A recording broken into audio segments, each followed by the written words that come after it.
السلام عليكم ورحمة الله وبركاته.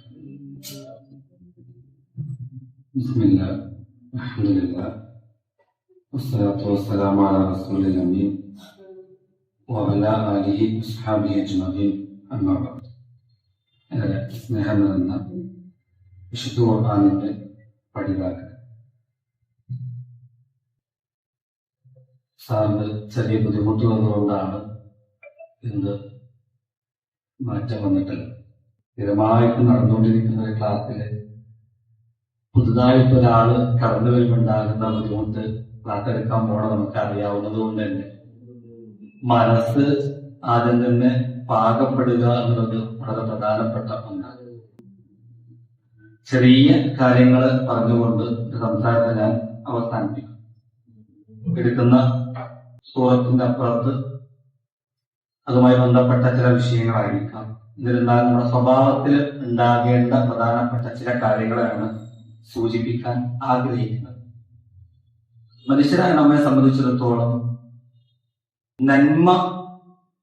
നന്മയിൽ മുന്നേറുക എന്നുള്ള ലക്ഷ്യമാണ് നമ്മുടെ ഏറ്റവും പ്രധാനപ്പെട്ട ലക്ഷ്യമെന്ന് പറയുന്നത്. ഖുർആൻ പഠിക്കുക എന്ന് പറയുന്നത് എത്രത്തോളം മനഃപ്പാഠമാക്കുന്നു എന്നതിന് വേണ്ടിയിട്ടല്ല, മറിച്ച് ആ മനഃപ്പാഠമാക്കുന്ന ആയത്തുകളെ എന്റെ ജീവിതത്തിലേക്ക് പകർത്തുവാൻ എനിക്ക് സാധ്യമാകുന്നുണ്ടോ എന്നുള്ളതാണ്. അതിൽ പറയുന്ന വിഷയങ്ങൾ എത്രത്തോളം എനിക്ക് എന്റെ ജീവിതത്തിൽ പകർത്താൻ പറ്റുന്നുണ്ട്. ഒരുപാട് അറിവുകൾ നേടാൻ വേണ്ടിയിട്ട് ഖുർആൻ ആവശ്യപ്പെടുന്നില്ല, മറിച്ച് തിരിച്ചറിവുകൾ ഉണ്ടാകാൻ വേണ്ടിയിട്ട് ഖുർആൻ ആവശ്യപ്പെടുന്നു. നമുക്കറിയാം, മനുഷ്യന്റെ ജീവിതത്തിന്റെ ലക്ഷ്യത്തെ പറഞ്ഞെടുത്ത് അയ്യക്കും അഹ്സനു അമല എന്ന് പറഞ്ഞിട്ട് ഏറ്റവും നല്ല പ്രവർത്തനം പ്രവർത്തിക്കുന്നത് ആര് എന്നറിയാൻ വേണ്ടിയിട്ടാണ്. അതായത് എന്താണോ അറിഞ്ഞിട്ടുള്ളത് ആ അറിഞ്ഞ കാര്യത്തെ അവന്റെ ജീവിതത്തിലേക്ക് എന്ത് ചെയ്യാൻ പറ്റണം? പകർത്താൻ പറ്റണം. അത് കുറച്ചാണെങ്കിലും അത് നിലനിർത്താൻ പറ്റണം. നിലനിർത്തുന്ന പ്രവർത്തനവും അറിവുമാണ് ഒരു മനുഷ്യന്റെ ജീവിതത്തിന് ആവശ്യമായിട്ടുള്ളത്. അങ്ങനെയെങ്കിൽ നമ്മുടെ സ്വഭാവത്തിൽ നമ്മൾ ഒഴിവാക്കേണ്ട, അല്ലെങ്കിൽ സ്വഭാവത്തിൽ വളരെ ശ്രദ്ധയോട് കൂടിയിട്ട് കൊണ്ടുപോകേണ്ട ഒരു പ്രധാനപ്പെട്ട ഒരു കാര്യമുണ്ട്. അതൊരു രോഗമാണ്, മനസ്സിന് ബാധിക്കുന്ന ഒരു രോഗമാണ്. മനസ്സിന് ബാധിക്കുന്ന രോഗം എന്ന് പറഞ്ഞാല് ആ രോഗമുള്ള ഒരു ആ മനുഷ്യന് മാത്രം ഈ രോഗമുണ്ട് എന്ന് തിരിച്ചറിയാൻ പറ്റില്ല. എനിക്ക് ആ രോഗം ഉണ്ടെങ്കിൽ എന്ത് ചെയ്യാൻ പറ്റൂല, എനിക്ക് മാത്രം കുറെ കാലങ്ങളോളം മനസ്സിലാവില്ല. പക്ഷെ എന്റെ സ്വഭാവത്തിലൂടെയും പെരുമാറ്റത്തിലൂടെയും വേറൊരാൾക്കത് ഭംഗിയായിട്ട് മനസ്സിലാവുകയും ചെയ്യും. ആ രോഗം എന്ന് പറയുന്നത് അഹങ്കാരം, കിബിർ എന്ന് പറയും. കിബിറുള്ള ഒരു മനുഷ്യനെ സംബന്ധിച്ചിടത്തോളം ആ മനുഷ്യൻ എത്രയായാലും അത് പെട്ടെന്ന് കൊണ്ട് ഓടൂല. അതുകൊണ്ട് അഹങ്കരിക്കലേ ഓനാ പറയുന്നത്, ഓനെ അമ്മക്കറിയാം, ചോദിക്കത് ഓനറിയില്ല. നമ്മൾ പറയല്ലേ, അവൻ എന്തൊരു അഹങ്കാരത്തിലാണ് പറയുന്നത്. പക്ഷെ ആ മനുഷ്യന് എത്ര ആയാലും അത് അഹങ്കാരമാണെന്ന് തിരിച്ചറിയാൻ ചിലപ്പോ എന്തായിക്കൊള്ളുന്നില്ല, പറ്റിക്കൊള്ളുന്നില്ല. എപ്പോഴാണ് അഹങ്കാരം ഉണ്ടാവുക? അഹങ്കാരം ഉണ്ടാകുന്നത് പണ്ഡിതന്മാർ 3 അടിസ്ഥാന ആവശ്യങ്ങൾ നേടിക്കഴിഞ്ഞാലാണ് ഒരു മനുഷ്യന്റെ ജീവിതത്തിൽ അഹങ്കാരം ഉണ്ടാവുക. എന്താ അടിസ്ഥാന ആവശ്യങ്ങൾ? 1 ഭക്ഷണം.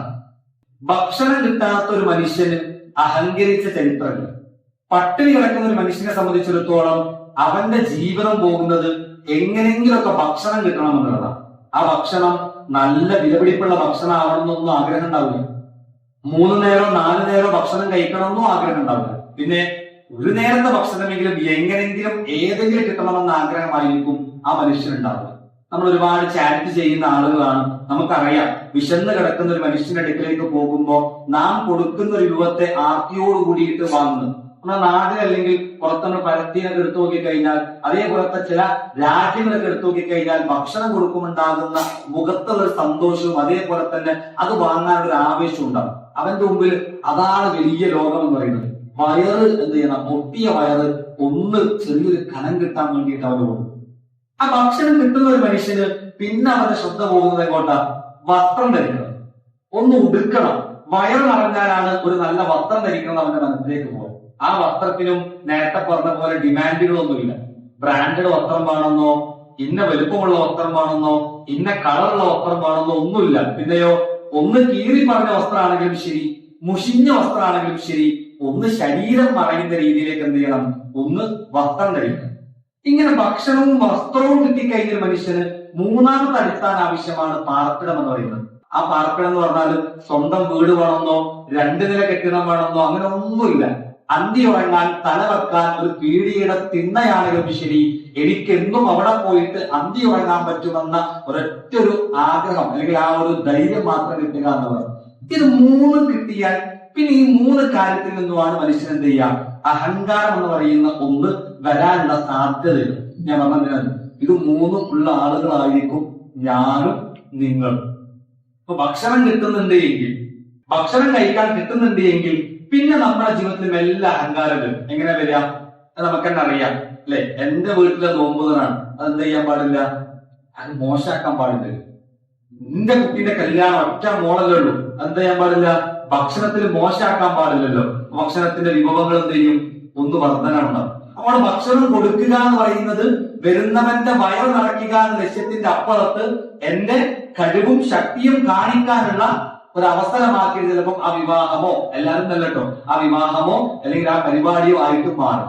വസ്ത്രവും അങ്ങനെ തന്നെയാണ്. ഉടുക്കാൻ വസ്ത്രം കിട്ടി കഴിയുമ്പോഴാണ് വാങ്ങാനുള്ള പണം നോക്കിയിട്ട് വസ്ത്രം വാങ്ങും. എന്റെ അടുത്ത് നല്ല പൈസ ഉണ്ടല്ലോ, എനിക്ക് ആ ബ്രാൻഡിന്റെ വസ്ത്രം തന്നെ വാങ്ങാം, എല്ലാ പെരുന്നാളിനും വസ്ത്രം വാങ്ങാം, അല്ലെങ്കിൽ വാങ്ങണം. പക്ഷെ എല്ലാം എന്ത് ചെയ്യണം, 1, 2, 3, 4 വസ്ത്രങ്ങൾ വാങ്ങുമ്പോഴും ഒരു മടുപ്പോ അല്ലെങ്കിൽ അതിനെ കുറിച്ചുള്ള ഒരു ചിന്തയോ ഇല്ലാതെയും ആ വസ്ത്രം വാങ്ങുന്നത്. പാർപ്പിടും അങ്ങനെ തന്നെയാണ്. അന്തി ഉറങ്ങാൻ വീട് കിട്ടിയാല് നമുക്കിങ്ങനെ വീട് ഇങ്ങനെ ഇടക്കിടക്ക് നോക്കുമ്പോ നമുക്ക് തന്നെ തോന്നും പോരാ, ഒന്ന് പൊളിക്കാം, ഒന്ന് ഉഷാറാക്കാം, അവിടെ അങ്ങനെ ആക്കാം, ഇവിടെ എങ്ങനെ ആക്കാന്നൊക്കെ തോന്നിയിട്ട് എന്ത് ചെയ്യും, പിന്നെ പണം ഇല്ലാതെ ലോൺ എടുത്തിട്ടൊക്കെ എല്ലാവരും ചെയ്യുന്ന ആളുകളെ കുറിച്ചല്ല പറയുന്നത് അല്ലെ. വീട് മാറ്റണം, വീട് അങ്ങനെയൊക്കെ ചെയ്യണം, ചെയ്യുന്നതിനെ കുറിച്ചല്ല പറയുന്നത്. പക്ഷെ കണ്ടിട്ട് പിന്നെ ലോൺ എടുത്തിട്ടും കടം വാങ്ങിയിട്ടും ഒക്കെ ഇല്ലാതെ എന്ത് ചെയ്യാൻ കെട്ടിക്കൊടുക്കുന്ന ആളുകളെ നമുക്ക് കാണാൻ പറ്റും. നമുക്ക് അനുഗ്രഹങ്ങൾ ലഭിക്കുന്ന സമയത്ത് ആ അനുഗ്രഹങ്ങളെ തിരിച്ചറിയാതെ ആക്കുമ്പോഴാണ് എന്ത് ചെയ്യുക, മെല്ലെ മെല്ലെ അഹങ്കാരം എന്ന് പറഞ്ഞൊരു സാധനം ചെയ്യുക.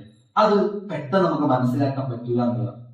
അതെല്ലാ വിഷയത്തിലുണ്ടാവും, അറിവിന്റെ വിഷയത്തിലുണ്ടാവും. നിങ്ങൾ ചില വിഷയങ്ങളൊക്കെ എത്ര ചർച്ച ചെയ്താലും തീരാത്ത എന്തുകൊണ്ടാ വെച്ചാൽ എന്നേക്കാൾ വലിയവനായിട്ട് ഒരാൾ വളരാൻ പാടില്ല എന്നൊരു ചിന്ത ഉണ്ടാവും. അപ്പൊ ചർച്ച എവിടെയും പൂർത്തീകരിക്കാൻ പറ്റില്ല. എല്ലാ വിഷയത്തിലും അങ്ങനെയായിരിക്കും. ഇന്നെക്കാട്ടി മുകളിലേക്ക് എന്ത് ചെയ്യാൻ പാടില്ല, പോകാൻ പാടില്ല. കുടുംബത്തിലുണ്ടാകുന്ന പ്രശ്നങ്ങൾ എടുത്തു നോക്കിക്കഴിഞ്ഞാൽ ഒക്കെ അങ്ങനെ തന്നെയാണ്. ഞാനാണ് വലുത് എന്നൊരു ചിന്ത ഞാൻ തന്നെ രൂപപ്പെടുത്തിയിട്ടുണ്ടാവും. ഞാൻ പറഞ്ഞതിന്റെ അപ്പുറത്തേക്ക് ഒരാളുടെ സംസാരമോ വാക്കോ പ്രവൃത്തിയോ പോകാൻ പാടില്ല. എന്നെ വിളിക്കാതെ എന്നോട് ചോദിക്കാതെ ഒന്നും നടക്കാൻ പാടില്ല. ഇത് ആരുണ്ടാക്കിയതാണ്, ഞാൻ തന്നെ ഉണ്ടാക്കിയതാണ്. ആ ഞാൻ തന്നെ ഉണ്ടാക്കിയതിലേക്ക് ഒരാൾ എന്നോട് അഭിപ്രായം ചോദിച്ചിട്ടില്ലെങ്കിൽ അത് പ്രശ്നമായി, കുടുംബം തെറ്റിലായി. അങ്ങനെ എന്ത് ചെയ്യും, ആ കുടുംബ ബന്ധത്തിൽ പ്രശ്നം ഉണ്ടാവും, സംഘടനയിൽ പ്രശ്നം ഉണ്ടാവും, രാഷ്ട്രീയപരമായ കാര്യത്തിലൊക്കെ പ്രശ്നം ഉണ്ടാകുന്നത് ഞാൻ എന്ന് പറയുന്ന ഒരു അഹങ്കാരത്തിന്റെ ധ്വനി മെല്ലെ മെല്ലെ എവിടെയെങ്കിലും ഒക്കെ കടന്നു വരും. അതുകൊണ്ടാണ് അഹങ്കാരത്തെ കുറിച്ച് റസൂൽ സ്വല്ലല്ലാഹു അലൈഹി വസല്ലം പറഞ്ഞു. എന്താണ് അഹങ്കാരം എന്ന് പറഞ്ഞാൽ, ലാ യദ്ഖുലുൽ ജന്നത മൻ കാന ഫീ ഖൽബിഹി മിസ്ഖാല ദർറത്തിൻ മിൻ കിബർ. ചെറിയ അണുത്തൂക്കം ഇല്ലേ, നിസ്കാല പറഞ്ഞ ചെറിയൊരു അംശം അഹങ്കാരമുള്ള മനുഷ്യൻ സ്വർഗത്തിൽ പോകില്ല എന്നല്ല, യദ്ഖുലുൽ ജന്ന എന്നാണ്, സ്വർഗത്തിലേക്ക് പോകില്ല. അതെന്താ, അഹങ്കാരം സ്വർഗത്തിലേക്ക് പോകാതെ പറയുന്നത് അഹങ്കാരം ഉള്ളതുകൊണ്ട് സ്വർഗത്തിലേക്ക് പോകാത്തതാണോ? അതിന്റെ അർത്ഥം അഹങ്കാരം ഉണ്ടായി കഴിഞ്ഞാൽ പിന്നെ വരുന്ന കുറേ കാര്യങ്ങളുണ്ട്. ആരാധനയിലെ പ്രശ്നം വരും, പെരുമാറ്റത്തിൽ വരും, ഇങ്ങനത്തെ കുറെ കാര്യങ്ങളിൽ എന്ത് ചെയ്യും, ആ പ്രശ്നം വരും. കള്ളിനെ കുറിച്ച് പറഞ്ഞപ്പോൾ ഉമ്മുൽ ഹബായിത്ത് എന്ന് പറഞ്ഞു, കള്ള് കുടിച്ചാൽ അത് തിന്മയുടെ താക്കോലാന്ന് പറഞ്ഞു. അപ്പൊ കള്ള് കുടിച്ചാലുള്ള പ്രശ്നം എന്ന് പറഞ്ഞാൽ കള്ള് കുടിക്കാന്ന് മാത്രമല്ല, പിന്നെ കള്ള് കുടിച്ചതിന്റെ പേരിൽ വേറെയും കുറെ പ്രശ്നങ്ങൾ എന്ത് ചെയ്യാണ് അവന്റെ ജീവിതത്തിലേക്ക് വന്നുകൊണ്ടിരിക്കും. അതുകൊണ്ടാണ് അഹങ്കാരമുള്ള ഒരു മനുഷ്യനെ സംബന്ധിച്ചിടത്തോളം അവൻ പേടിക്കാൻ. ഈ ചരിത്രം പരിശോധിച്ച് നോക്കിയാൽ ഒന്നാമത്തെ ചരിത്രം തന്നെ നമുക്ക് കാണാൻ പറ്റും. അഹങ്കാരത്തിന്റെ ചരിത്രം, ഇബ്ലീസിന്റെ ചരിത്രം നമ്മൾ പരിശോധിച്ചു നോക്കുക. ഞാനെന്ന് പറയുന്ന പദമായിരിക്കും അഹങ്കാരികൾ യൂസ് ചെയ്യുന്ന ഒരു വാക്ക്. നമ്മളെന്നെ തമാശകളൊക്കെ പറയാറുണ്ട് അല്ലെ, ഞാനില്ലാതെ പലതൊന്നും മുന്നോട്ട് പോകും എനിക്ക് തോന്നില്ല, നമുക്ക് തോന്നുന്നത് ഞാനുള്ളത് കൊണ്ട് അപ്പൊ അതൊക്കെ അങ്ങോട്ട് റെഡിയായി നമുക്ക് അങ്ങോട്ട് തോന്നുക. നമ്മൾ ചിലപ്പോ പറയുകയും ചെയ്യും അല്ലേ, നമ്മൾ ചില വാക്കുകൾ പറയുക ചെയ്യും. അവിടെ ഞാനെന്ന് പറയുന്ന ഒരു പദം ഞാനില്ല എങ്കിലും ചില കാര്യങ്ങൾ നടക്കുമെന്ന് എനിക്ക് തോന്നണം. കാരണം എന്താ, അവിടെയാണ് അള്ളാഹുവിന്റെ വിശ്വാസം. എന്റെ കഴിവ് കൊണ്ടോ ശക്തി കൊണ്ടോ അല്ല എന്ത് പോകുന്നത്, ഈ ഭൂമി പോകുന്നത്, ഈ ഭൂമിയിലെ ജീവജാലങ്ങൾ പോകുന്നത്. ഇതെനിക്ക് തോന്നാത്തോളം കാലം ചില വിഷയങ്ങളിൽ ഞാൻ വലിയവനാണെന്ന ചിന്ത പലപ്പോഴും കടന്നു വരുന്നതാണ്. അങ്ങനെ പറഞ്ഞിട്ടുള്ള ആളാണ് ഇസ്ലാമിക ചരിത്രത്തിൽ ഒന്നാമത്തെ ആൾ ഇബ്ലീസിനെ കുറിച്ച് പരിചയപ്പെട്ട്. എന്താ ഇബ്ലീസിന്റെ ചരിത്രം നമുക്കറിയാം. ഇബ്ലീസ് ആദം നബി അലൈഹി സ്വലാത്തു വസ്സലാമിന് സുജൂദ് ചെയ്യാൻ വേണ്ടി പറഞ്ഞപ്പോ ഇബ്ലീസ് പറഞ്ഞ വാക്കെന്താ, ഖാല അന ഖൈറും മിൻഹു. അള്ളാഹുവോട് പറയാണ് ഞാനെന്താണ് അവനേക്കാൾ ശ്രേഷ്ഠനാണ്. ശ്രേഷ്ഠനാവാനുള്ള കാരണവും പറഞ്ഞു. എന്താ കാരണം പറഞ്ഞത്? അവൻ പറയാണ് ഖലഖ്തനി മിൻ നാർ വ ഖലഖ്തഹു മിൻ തീൻ. എന്നെ ഉണ്ടാക്കിയത് എന്തുകൊണ്ടാണ്? അഗ്നി കൊണ്ട്, തീ കൊണ്ടാണ് ഉണ്ടാക്കിയിട്ടുള്ളത്. തീ കൊണ്ട് ഉണ്ടാക്കിയിട്ടുള്ള എന്നെ, ഞാനാണ് മണ്ണുകൊണ്ട് ഉണ്ടാക്കിയിട്ടുള്ള ആരേക്കാൾ ശ്രേഷ്ഠൻ? ആദമിനേക്കാൾ ശ്രേഷ്ഠൻ. അതുകൊണ്ട് ഞാൻ എന്ത് ചെയ്യുന്നില്ല? സുജൂദ് ചെയ്യുന്നില്ല എന്ന് പറയാണ്. ചില സമയത്ത് നമുക്കും തോന്നൂലേ, നമ്മുടെ അറിവിന്റെ അത്ര നമുക്കൊന്നും അറിവില്ല, അതുകൊണ്ട് നമ്മളത്രയൊന്നും പോരാന്നൊക്കെ ചില വിഷയങ്ങൾ നമുക്ക് തോന്നും അല്ലെ. സമ്പത്തിന്റെ കാര്യത്തിൽ അങ്ങനെയൊക്കെ ചിലപ്പോ നമുക്ക് തോന്നിപ്പോവും. അങ്ങനെ തോന്നൽ ഉണ്ടാക്കാൻ പാടില്ല. കാരണം എന്താണ്? അള്ളയാണ് എല്ലാവർക്കും വിഭവങ്ങൾ കൊടുക്കുന്നത്. അതുകൊണ്ട് ഞാനില്ലായ്മ, ഞാനെന്ന് പറയുന്ന പദമല്ല വേണ്ടത്, ഞങ്ങളെന്ന് പറയുന്ന പദമാണ് വേണ്ടത്. നമ്മൾ എന്തൊരു കാര്യം ചെയ്യുമ്പോഴും നമ്മളാണ്. ഞാൻ ചെയ്യുന്ന ഒരു കാര്യം അള്ളാഹുവിന്റെ തീരുമാനത്തിനനുസരിച്ച്, അള്ളാഹിന്റെ കൽപ്പനക്കനുസരിച്ച് നമുക്ക് ചെയ്യാൻ പറ്റും. എന്റെ ഇഷ്ടത്തിന്. ഞാൻ ചിലപ്പോൾ എന്റെ ഐഡിയക്ക് പറഞ്ഞിട്ടുണ്ടാവാം. ആ ഐഡിയ പറയുമ്പോഴും, അതുകൊണ്ടാണ് ശരിക്കും ഇൻഷാ അള്ളാഹ് എന്നൊക്കെ പദപ്രയോഗങ്ങൾ പഠിപ്പിച്ചത്. നമ്മൾ ചിലപ്പോൾ ഒരു അഹങ്കാരത്തിന്റെ, നമ്മൾ അറിഞ്ഞുകൊണ്ട് വരുന്നൊന്നല്ല അതൊന്നും. ഇപ്പൊ നമുക്ക് ഇവിടുന്ന് ഇപ്പൊ കോഴിക്കോടേക്ക് 10 മിനിറ്റ് മതി. നമ്മൾ എന്തായാലും ഞാൻ എത്തും, എന്തായാലും ഞാൻ എന്ത് ചെയ്യും, അവിടെ എന്തായാലും എത്തുന്ന ചെയ്യണം, അത് കുഴപ്പമില്ല. ചിലപ്പോൾ അവിടെ ഇൻഷാ അള്ളാഹ് പറയാൻ മറന്നു. അത് തെറ്റല്ല, പക്ഷെ അങ്ങനെ മറന്നു പോകുന്നത് പോലും നമ്മളെന്ത് ചെയ്യണം, അവിടെ എത്തുന്നൊരു തോന്നൽ നമുക്കുണ്ടാവും. അതിപ്പോ എന്താ ബ്ലോക്ക് ഒന്നും ഇല്ലെങ്കിൽ അതൊക്കെ അതിനകത്തോണ്ട് എത്താലോ, ആ ചിന്ത തെറ്റല്ല. പക്ഷെ നമ്മുടെ മനസ്സിൽ പോലും എന്ത് ചെയ്യും, അങ്ങനെ അത് ചില വിഷയങ്ങൾ എന്ത് ചെയ്യും, അറിഞ്ഞുകൊണ്ട് പറയും. ചിലത് ഇതൊക്കെ അറിയാതെ ഉണ്ടാവും. ചില വിഷയങ്ങൾ ചിലപ്പോൾ എന്ത് ചെയ്യും, നമ്മൾ അറിഞ്ഞുകൊണ്ട് തന്നെ അങ്ങനെ പറഞ്ഞു പോകുന്ന ആളുണ്ടാവും. അങ്ങനെ ഉണ്ടാകാൻ പാടില്ല. നമ്മൾ എപ്പോഴും ആലോചിക്കുന്നത് എന്റെ ശക്തിയും എന്റെ കഴിവിന്റെ അപ്പുറത്താണ് എന്റെ റബ്ബിന്റെ നിശ്ചയം എന്ന ബോധം എനിക്കുണ്ടാവും. ആ അള്ള നൽകുന്ന കഴിവിനനുസരിച്ചാണ് ഞാൻ എന്ത് ചെയ്യുന്നത്, കാര്യങ്ങൾ ചെയ്യുന്നത്. അത് പോകുന്നതാണെങ്കിലും സംസാരിക്കുന്നതാണെങ്കിലും. അപ്പൊ എന്റെ ഈമാൻ വർദ്ധിക്കുക ചെയ്യും. അപ്പൊ എനിക്ക് ആരോട് ദേഷ്യം ഉണ്ടാവുക. ഈ അഹങ്കാരിയായിട്ടുള്ള ആളോട് ഉപദേശിച്ചാൽ എന്താ ഉണ്ടാവുക? നമ്മളെപ്പോഴും പറയാറുണ്ട്, നമ്മൾ മറ്റൊരാളെ ഉപദേശിക്കും. ഉദാഹരണം, 2 ആളുകൾ ദേഷ്യം പിടിക്കുകയാണെങ്കിൽ നമ്മൾ പഠിച്ച ആയത്തും ഹദീസും ഒക്കെ വെച്ചിട്ട് നമ്മൾ പറയും, അള്ളാഹ് ക്ഷമിക്കുന്നവന്റെ കൂടെയാണ്. ദേഷ്യം പിടിക്കാൻ പറ്റുമോ? ദേഷ്യം പിടിക്കുന്ന കുറ്റമാണ് അല്ലേ, റസൂലുള്ളാഹി പറഞ്ഞിട്ടില്ലേ എന്നൊക്കെ പറയും. നമ്മൾ ദേഷ്യം പിടിക്കുകയാണെങ്കിലോ, ഇതേമാതിരി ഒരാൾ ആയത്ത് പറയുകയാണെങ്കിലോ, കഴിഞ്ഞ കഥ ഇന്ന പഠിപ്പിക്കയ്യാനല്ലേ, അന്നെക്കാട്ടി മൂപ്പുണ്ട് എനിക്കെന്നൊക്കെ പറയുന്നത് ചെയ്യും, ഓന്റെ മെട്ടിട്ട് കയറും. അപ്പൊ നോക്ക് നിങ്ങൾ, നമ്മുടെ നേരൊരു വിഷയം വരുമ്പോ ഉണ്ടാകുന്ന ഈമാനിക ബോധവും മറ്റൊരാളുടെ വിഷയത്തിൽ നമ്മൾ കൊടുക്കുന്ന ഈമാനിക ബോധവും തമ്മിൽ വ്യത്യാസമുണ്ട്. അതാണ് ഈ അഹങ്കാരത്തിന് സാധനം പറഞ്ഞത്. നമ്മൾ വലുതാണെന്ന തോന്നലുകളെ, നമ്മളാരും തിരുത്താൻ പറ്റില്ല എന്ന തോന്നൽ ഉണ്ടാകുമ്പോ ഇത് നമ്മളെ നശിപ്പിച്ച് കളയുന്ന ഒരു ബോധം നമുക്ക് ഉണ്ടാവണം ചില വിഷയങ്ങളിൽ. അതാണ് അനഹൈറും എന്ന് പറയും. ഇംഗ്ലീഷ് നല്ല ആളെയുന്ന ചരിത്രം പഠിക്കുമ്പോൾ നല്ലൊരാളെയാണ്. പിന്നീട് പറയുന്ന വാക്കുകളും എന്റെ ദീപായ ചരിത്രത്തിൽ നമ്മൾ പോകുന്നില്ല, പക്ഷെ അവിടെ പ്രയോഗിച്ച വാക്ക് അനഹൈറും എന്ന് കൊണ്ടുള്ള നമ്മൾ എന്ത് ചെയ്യണം, ചില വിഷയങ്ങൾ ശ്രദ്ധിക്കേണ്ട കാര്യമാണ്. രണ്ടാമത്തെ ചരിത്രം, ആദ് സമുദായത്തെ കുറിച്ചുള്ള ചരിത്രം നമ്മൾ പഠിക്കണം. എന്താ ആദ് സമുദായത്തിനുണ്ടായത്? ആദ് സമുദായത്തിന്റെ ചരിത്രത്തിൽ ഹൂദ് നബി അലൈഹി സ്വലാത്തു വസ്സലാം ആദ് സമുദായക്കാരോട് കുറേ ദീനിലേക്ക് ക്ഷണിച്ചു. കുറേ ക്ഷണിച്ചപ്പോഴും ആദ് സമുദായം കൊടുത്തില്ല. ആദ് സമുദായത്തിന്റെ പ്രത്യേകത എന്ന് പറഞ്ഞാൽ നമുക്കറിയാം, നല്ല മല്ലന്മാരാണ്, നല്ല തണ്ടും തടിയുള്ള ഊക്കുള്ള ആളുകളാണ് ആര്? ആദ് സമുദായം. നല്ല ഹൈറ്റും വെയിറ്റും ഒക്കെ ഉള്ള ആളുകളാണ്. അവരുടെ ജോലി എന്ന് പറഞ്ഞാൽ എന്താ? അത് വെറുതെ കെട്ടിടങ്ങൾ ഉണ്ടാക്കട്ടെ, വെറുതെ കെട്ടിടങ്ങൾ ഉണ്ടാക്കിയിട്ട് അത് ആളുകൾക്ക് വിനോദത്തിന് വേണ്ടിയിട്ട് കൊടുക്കും. കളിക്കാനും ചിരിക്കാനും എൻജോയ്മെന്റിന് വേണ്ടിയിട്ട് എന്ത് ചെയ്യാണ്, കൊടുക്കുകയാണ്. അങ്ങനെ ആദ് സമുദായത്തോട് ഹൂദ് നബി പറഞ്ഞു, നിങ്ങൾ ഇങ്ങനെ ചെയ്യാൻ പാടില്ല. നിങ്ങൾ ദീനിലെ നല്ല കാര്യത്തിന് വേണ്ടി നിങ്ങളുടെ ശക്തിയും നിങ്ങളുടെ കഴിവും ഒക്കെ എന്ത് ചെയ്യുന്നു, ഉപയോഗപ്പെടുത്തുന്നു പറഞ്ഞപ്പം അവർ പറഞ്ഞ വാക്ക് സൂറത്തുൽ ഫുസ്സിലത്തിലെ 15-ാമത്തെ ആയത്തിൽ പറയാണ്. എന്താ പറയുന്നത്?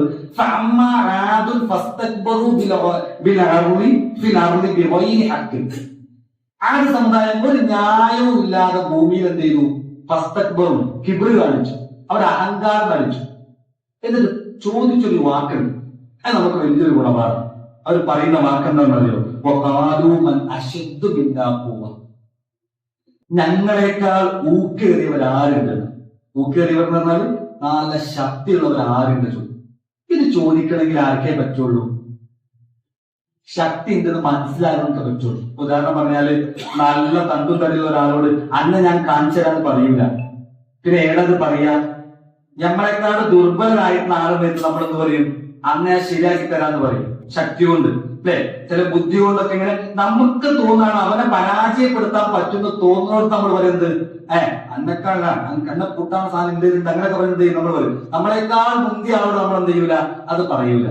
ഇവിടെ ഞങ്ങളെക്കാൾ ഊക്കേറിയവർ ആരുണ്ട് എന്ന് ആദ്യ സമുദായം ചോദിക്കാനുള്ള കാരണമുണ്ട്. എന്താ? അവർക്ക് അവരുടെ ശക്തിയെ കുറിച്ച് അറിയാം. കാരണം അത്രയും പാറ തുറന്നില്ലേ, ആ പാറ കെട്ടിടങ്ങൾ തുറന്ന് ബിൽഡിംഗ് ഉണ്ടാക്കുന്നത് വേണം, നല്ല ശക്തി വേണം, അതായത് ഹൈറ്റും വെയിറ്റും.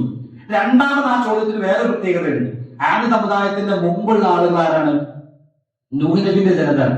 നൂഹ് ഹൂദ് ഇതിനെ വരുന്നത് അല്ലെ, നൂഹ് നബിന്റെ ജനതയാണ്. അപ്പൊ അവരെ സംബന്ധിച്ചിടത്തോളം അവരുടെ മനസ്സിൽ നിന്റെ റബ്ബിന് കൊടുക്കാൻ പറ്റുന്ന ശിക്ഷ എന്ന് പറഞ്ഞാൽ എന്ത് ശിക്ഷയുള്ളൂ? വെള്ളപ്പൊക്കമുള്ളൂ. വെള്ളപ്പൊക്കമല്ലാത്തൊരു ശിക്ഷയെ അവർക്ക് പരിചയമില്ല. നമ്മൾ ചരിത്രം വായിക്കുമ്പോൾ നമുക്ക് ആരുടെ ചരിത്രങ്ങൾ മുമ്പിലുണ്ട്? മുഹമ്മദ് നബി ചരിത്രവും അതേപോലെ ഇബ്രാഹിം നബിന്റെ ഒക്കെ ചരിത്രങ്ങൾ നമ്മുടെ മുമ്പിലുള്ളത് കൊണ്ട് നമുക്ക് വ്യത്യസ്തമായിട്ടുള്ള ശിക്ഷ കൊടുത്തതിന്റെ ചരിത്രം നമുക്കറിയാം. എന്നാൽ നമ്മേക്കാൾ മുമ്പുള്ള ആളുകളെ സംബന്ധിച്ചിടത്തോളം അവർക്ക് അവരുടെ മുമ്പ് കൊടുത്ത ശിക്ഷയെ പറയാൻ പറ്റുള്ളൂ. അങ്ങനെ നോക്കുമ്പോ ഒരു വെള്ളപ്പൊക്കമല്ലേ തരാൻ പറ്റുള്ളൂ. ഇത്രയും ഹൈറ്റുള്ള ഞങ്ങളെ സംബന്ധിച്ചിടത്തോളം ആ വെള്ളപ്പൊക്കം എന്ന് പറഞ്ഞാല് ഞങ്ങൾക്ക് ഇത്രയേ ഉള്ളൂ എന്നുള്ളൊരു ചിന്ത കൂടുന്നുണ്ട് അവരുടെ മനസ്സിലുണ്ട്. പക്ഷെ അല്ലാഹു ആരാണ്? അവരെക്കാൾ ശക്തി. ആയത്തിന്റെ ആ ബാക്കിയിൽ തന്നെ പറയുന്നുണ്ട്, അവലം യറൂ അന്നല്ലാഹല്ലദീ ഖലഖകും ഹുവ അശദ്ദു മിൻകും ഖുവ. അവരെക്കാൾ ശക്തിയുള്ള ആളാണ് അല്ലാഹ് എന്ന് പറയുന്നുണ്ട്. എന്നിട്ട് ആ സമുദായത്തെ കുറിച്ച് ഖുർആൻ പറയുന്നത് ഇറമദാത്തിൽ ഐമാദ് അല്ലതീലം യുഖ്ലഖു മിത്ലുഹാ ഫിൽ ബിലാദ്. ഇതുപോലത്തെ സൃഷ്ടി ഉണ്ടാക്കിയിട്ടേ ഇല്ല. അവർക്ക് കിട്ടുന്ന ഒരു ക്രെഡിറ്റ് ആണ്. അന്നത്തെ തണ്ടും തടിയുള്ള ആളുകളെ പിന്നെ സൃഷ്ടിച്ചിട്ടേ ഇല്ല എന്ന് ഖുർആൻ പറയുന്നുണ്ട്. അത്രയും മൂക്കുള്ള ആളുകൾ. പക്ഷെ ഖുർആൻ അവരെ ശിക്ഷിച്ച കാര്യങ്ങൾ ഖുർആൻ സൂറത്തുൽ ഹാക്കയിൽ പറയുന്നത്. അത് നമുക്ക് ഗുണമാണ്. അപ്പൊ അശദ്ദു മിന്നാ ഖുവ. അവർ ചോദിച്ച ചോദ്യമാണ് വിഷയം. ഞങ്ങളെക്കാൾ ശക്തിയുള്ളവരാരുണ്ട്? നമ്മുടെ മക്കളോടൊക്കെ പറയില്ലേ, അന്നെ ഞാൻ കാണിച്ചു തരാന്ന് പറയില്ലേ, അന്നെ ശരിയാക്കി തരാന്നൊക്കെ പറയുന്ന വാക്ക്. അവർക്ക് ഞാൻ പറയുന്ന വാക്കിലല്ല കേട്ടോ, അതിന്റെ ചില വിഷയങ്ങൾ നമ്മൾ പ്രയോഗിക്കുന്ന ചില കാര്യങ്ങൾ നമുക്ക് എന്തോ ചെയ്യാം, നമ്മുടെ ശക്തി കൊണ്ട് ചെയ്യാൻ പറ്റും എന്നുള്ള വിശ്വാസം അത് പാടില്ല. നമ്മളെ കഴിവുകൊണ്ട് നമ്മൾ എന്ത് ചെയ്യാൻ പരാജയപ്പെടുത്തും. അങ്ങനെ നമ്മൾ എന്ന് പറയുന്നത് ഞാൻ എന്റെ കൈകൊണ്ട് എന്നൊരു ചിന്ത എപ്പോഴും ഉണ്ടാകുന്ന അപകടത്തിലുണ്ടാകും. അവർ ശിക്ഷിച്ച ശിക്ഷ നോക്ക് നിങ്ങൾ.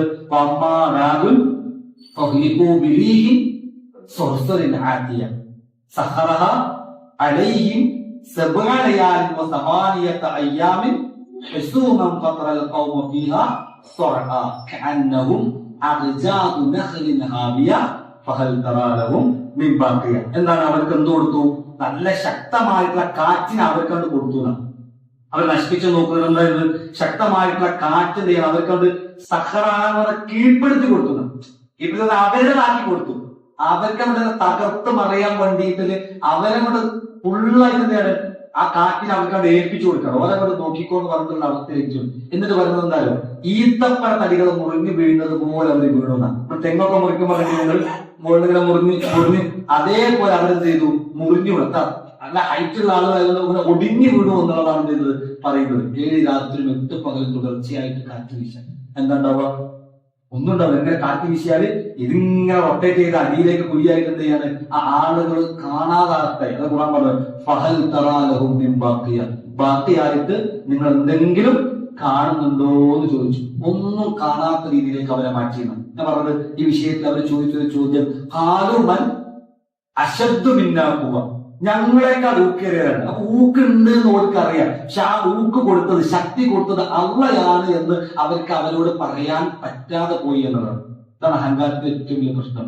നമുക്ക് നമ്മളെ കഴിവ്. അടുത്ത് കാറൂന്റെ ചരിത്രം പഠിപ്പിച്ചിരുന്നു. അതെന്നാണ് കാറൂന് പാവപ്പെട്ട ഒരു മനുഷ്യനായിട്ട് അള്ളാന്റെ നിഅമത്ത് കൊണ്ടാണ് എന്ത് ചെയ്യുന്നത് കാറൂന് ശക്തി കിട്ടുന്നത്. ആ കാറൂൻ പറഞ്ഞ വാക്കെന്താ? കാറൂൻ പറഞ്ഞ കാല ഇന്നമാ ഊതീതുഹു അലാ ഇൽമിൻ ഇൻദി. ഞാൻ എന്റെ അറിവ് കൊണ്ട് എനിക്ക് ഈ സമ്പത്ത് ലഭിച്ചത്.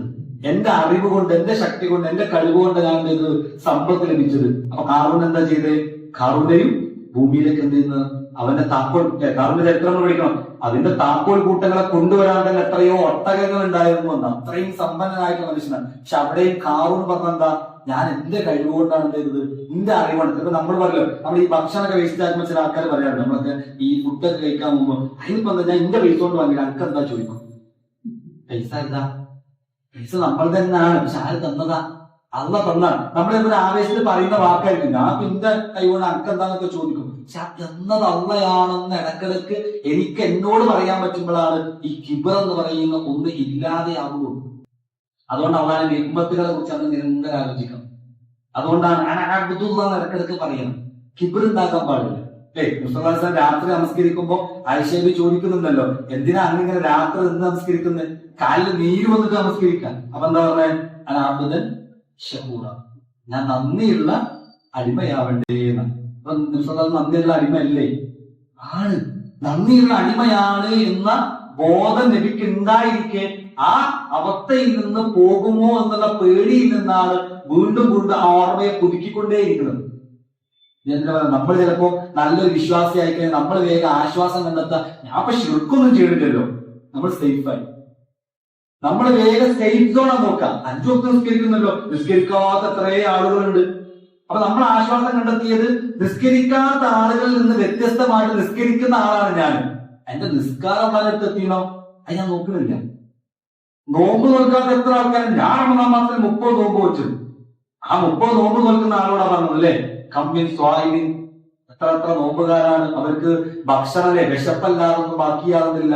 എത്ര രാത്രി നമസ്കാരക്കാരാണ്, അവർക്ക് ആ ക്ഷീണമല്ലാതെ ബാക്കിയാവുന്നില്ല. അപ്പൊ നോമ്പില് നിസ്കരിക്കുന്ന ആളുകളെ കുറിച്ചും നോമ്പ് നോക്കുന്ന ആളുകളെ കുറിച്ചും ഹദീസിൽ എന്താ പറയുന്നത്, ആൾക്ക് കിട്ടുന്നില്ല, എല്ലാവർക്കും ഒന്നും കിട്ടുന്നില്ല എന്ന് പറഞ്ഞു. അപ്പൊ നമ്മൾ ആശ്വാസം കണ്ടെത്തേണ്ടത് നമ്മൾ ചെയ്യുന്ന കാര്യങ്ങളിലല്ല, മറിച്ച് ചെയ്യുന്ന കാര്യങ്ങൾ കൃത്യമാണോ എന്ന ബോധം ആർക്ക് വേണം, നമുക്ക് ഉണ്ടാവണം. അത് നമ്മൾ ചെയ്യുന്നതിൽ അഹങ്കാരം ഉണ്ടായിട്ട് കാര്യമില്ല. അതുകൊണ്ടാണ് ഇബ്രാഹിം നബി അലൈഹി സ്വലാത്തു വസ്സലാം പ്രാർത്ഥിക്കുന്ന പ്രാർത്ഥന വൈദ്യ റബ്ബ ഇബ്രാഹിമു ഖവായിദുൽ ബൈത്തി വ ഇസ്മാഈലു റബ്ബനാ തഖബ്ബൽ മിന്നാ ഇന്നക അൻതസ് സമീഉൽ അലീം. നല്ല നന്മ ചെയ്ത് കഴിഞ്ഞതിന് ശേഷം അള്ളാഹ് പറഞ്ഞു ചെയ്ത് കഴിഞ്ഞില്ല, അള്ളാഹ് പറഞ്ഞൊരു നന്മയാണ്. അതേപോലെ തന്നെ ഇബ്രാഹിം നബി ഇസ്മായിൽ നബിയാണ് ചെയ്യുന്നത്. എങ്ങനെ നോക്കിയാലും സ്വീകരിക്കുമെന്ന ഉറപ്പുള്ള ഒരു നന്മക്ക് പോലും ഇബ്രാഹിം നബി പ്രാർത്ഥിക്കാൻ മറന്നു പോകാതെ പ്രാർത്ഥിച്ചത് റബ്ബനാ തഖബ്ബൽ മിന്നാ, പടച്ചോനെ കബൂലാക്കണേ. അള്ളാഹ് കബൂലാക്കിയാലേ സ്വീകരിക്കുള്ളൂ. നമ്മൾ ഖുർആൻ ക്ലാസ്സിൽ വന്നിരിക്കുന്നു, നമസ്കരിക്കുന്നു, എന്തൊരു നന്മ ചെയ്യുകയാണെങ്കിലും ചെയ്തു എന്നുള്ളത് സ്വീകരിക്കാനുള്ള പൂർണ്ണമായിട്ടുള്ള അടയാളമായിക്കൊണ്ടില്ല, അല്ലെങ്കിൽ കാരണമായിക്കൊണ്ടില്ല, മറിച്ച് സ്വീകരിക്കണേ എന്നുള്ള ഒരു പ്രാർത്ഥന കൂടെ അവിടെ ആവശ്യമായിട്ടുണ്ട്. എല്ലാ വിഷയങ്ങളും നമ്മുടെ അഹങ്കാരം എന്ന് പറയുന്ന ഒന്നും ഉണ്ടാകാൻ പാടില്ല. ഞാൻ വലുതാണെന്ന് ചിന്ത ഉണ്ടാവണം. അഹങ്കാരം അസൂയും സെയിം ആണ് കേട്ടോ. അസൂയയുടെ ഭാഗവും അഹങ്കാരവും തമ്മിൽ ഒരേപോലെ. ഈ അസൂയും ഒരിക്കലും അല്ലെ, അസൂയെ കുറിച്ച് ഇമാം ജൗസി റഹ്മത്തുള്ളാഹി പറയുന്നത് എന്താണ് അസൂയ? അസൂയ എന്ന് പറഞ്ഞാൽ ഒരുവൻ, ആ മനുഷ്യൻ സമ്പത്തിലോ അധികാരത്തിലോ കഴിവിലോ ശക്തിയിലോ എന്നോടൊപ്പം എത്തിയെന്നോ എന്നേക്കാൾ ഉയർന്നു എന്ന് തോന്നുമ്പോ എന്റെ മനസ്സിലുണ്ടാകുന്ന അസ്വസ്ഥതയാണ് അസൂയ. അങ്ങനെ പറഞ്ഞാല് നമുക്കിങ്ങനെ തോന്നുകയാണ് കുറച്ചും കൂടെ ഒക്കെ വളർന്നാല് പ്രശ്നമാണ്, അപ്പൊ മനസ്സിലെ പ്രശ്നമാണ്. ആ പ്രശ്നം ഉണ്ടായി കഴിഞ്ഞാൽ ഇത് വന്നാൽ എന്താ ഉണ്ടാവുക, പിന്നെ അവനെ തകർക്കാനുള്ള കാര്യങ്ങളാണ് നമ്മൾ ഉണ്ടാവും. അത് നമ്മൾ നാക്കുകൊണ്ട് ഉണ്ടാവും അല്ലെ, നമ്മൾ കുറെ സ്ഥലത്ത് പ്രശ്നങ്ങൾ ഉണ്ടാക്കും. നമ്മുടെ മുമ്പിൽ ഒറ്റ ലക്ഷ്യമുള്ളൂ, അവനെ എന്ത് ചെയ്യണം, തകർക്കണം. അവൻ എനിക്ക് ഭീഷണിയാണ്. ഇത് വെച്ചാൽ അതുകൊണ്ടാണല്ലോ അസൂയ എങ്ങനെയാണ് നിസ്വാത്സരം പറഞ്ഞത്, അസൂയ വിറകിനെ തീ തിന്ന് നശിപ്പിക്കുന്നത് പോലെ അസൂയ നിങ്ങളെ സൽക്കർമ്മങ്ങൾ എന്ത് ചെയ്യും, തിന്ന് നശിപ്പിക്കുന്നു പറഞ്ഞു. അത് തിന്ന് നശിപ്പിക്കുന്ന എങ്ങനെ നമ്മളറിയില്ല. നമ്മൾ 10 മിനിറ്റ് ഇരുന്ന് വേറൊരാളുടെ എനിക്ക് അസൂയ ഉണ്ടെങ്കിൽ ആ 10 മിനിറ്റും ആ ആളുകളെ കുറ്റേ പറയുള്ളൂ.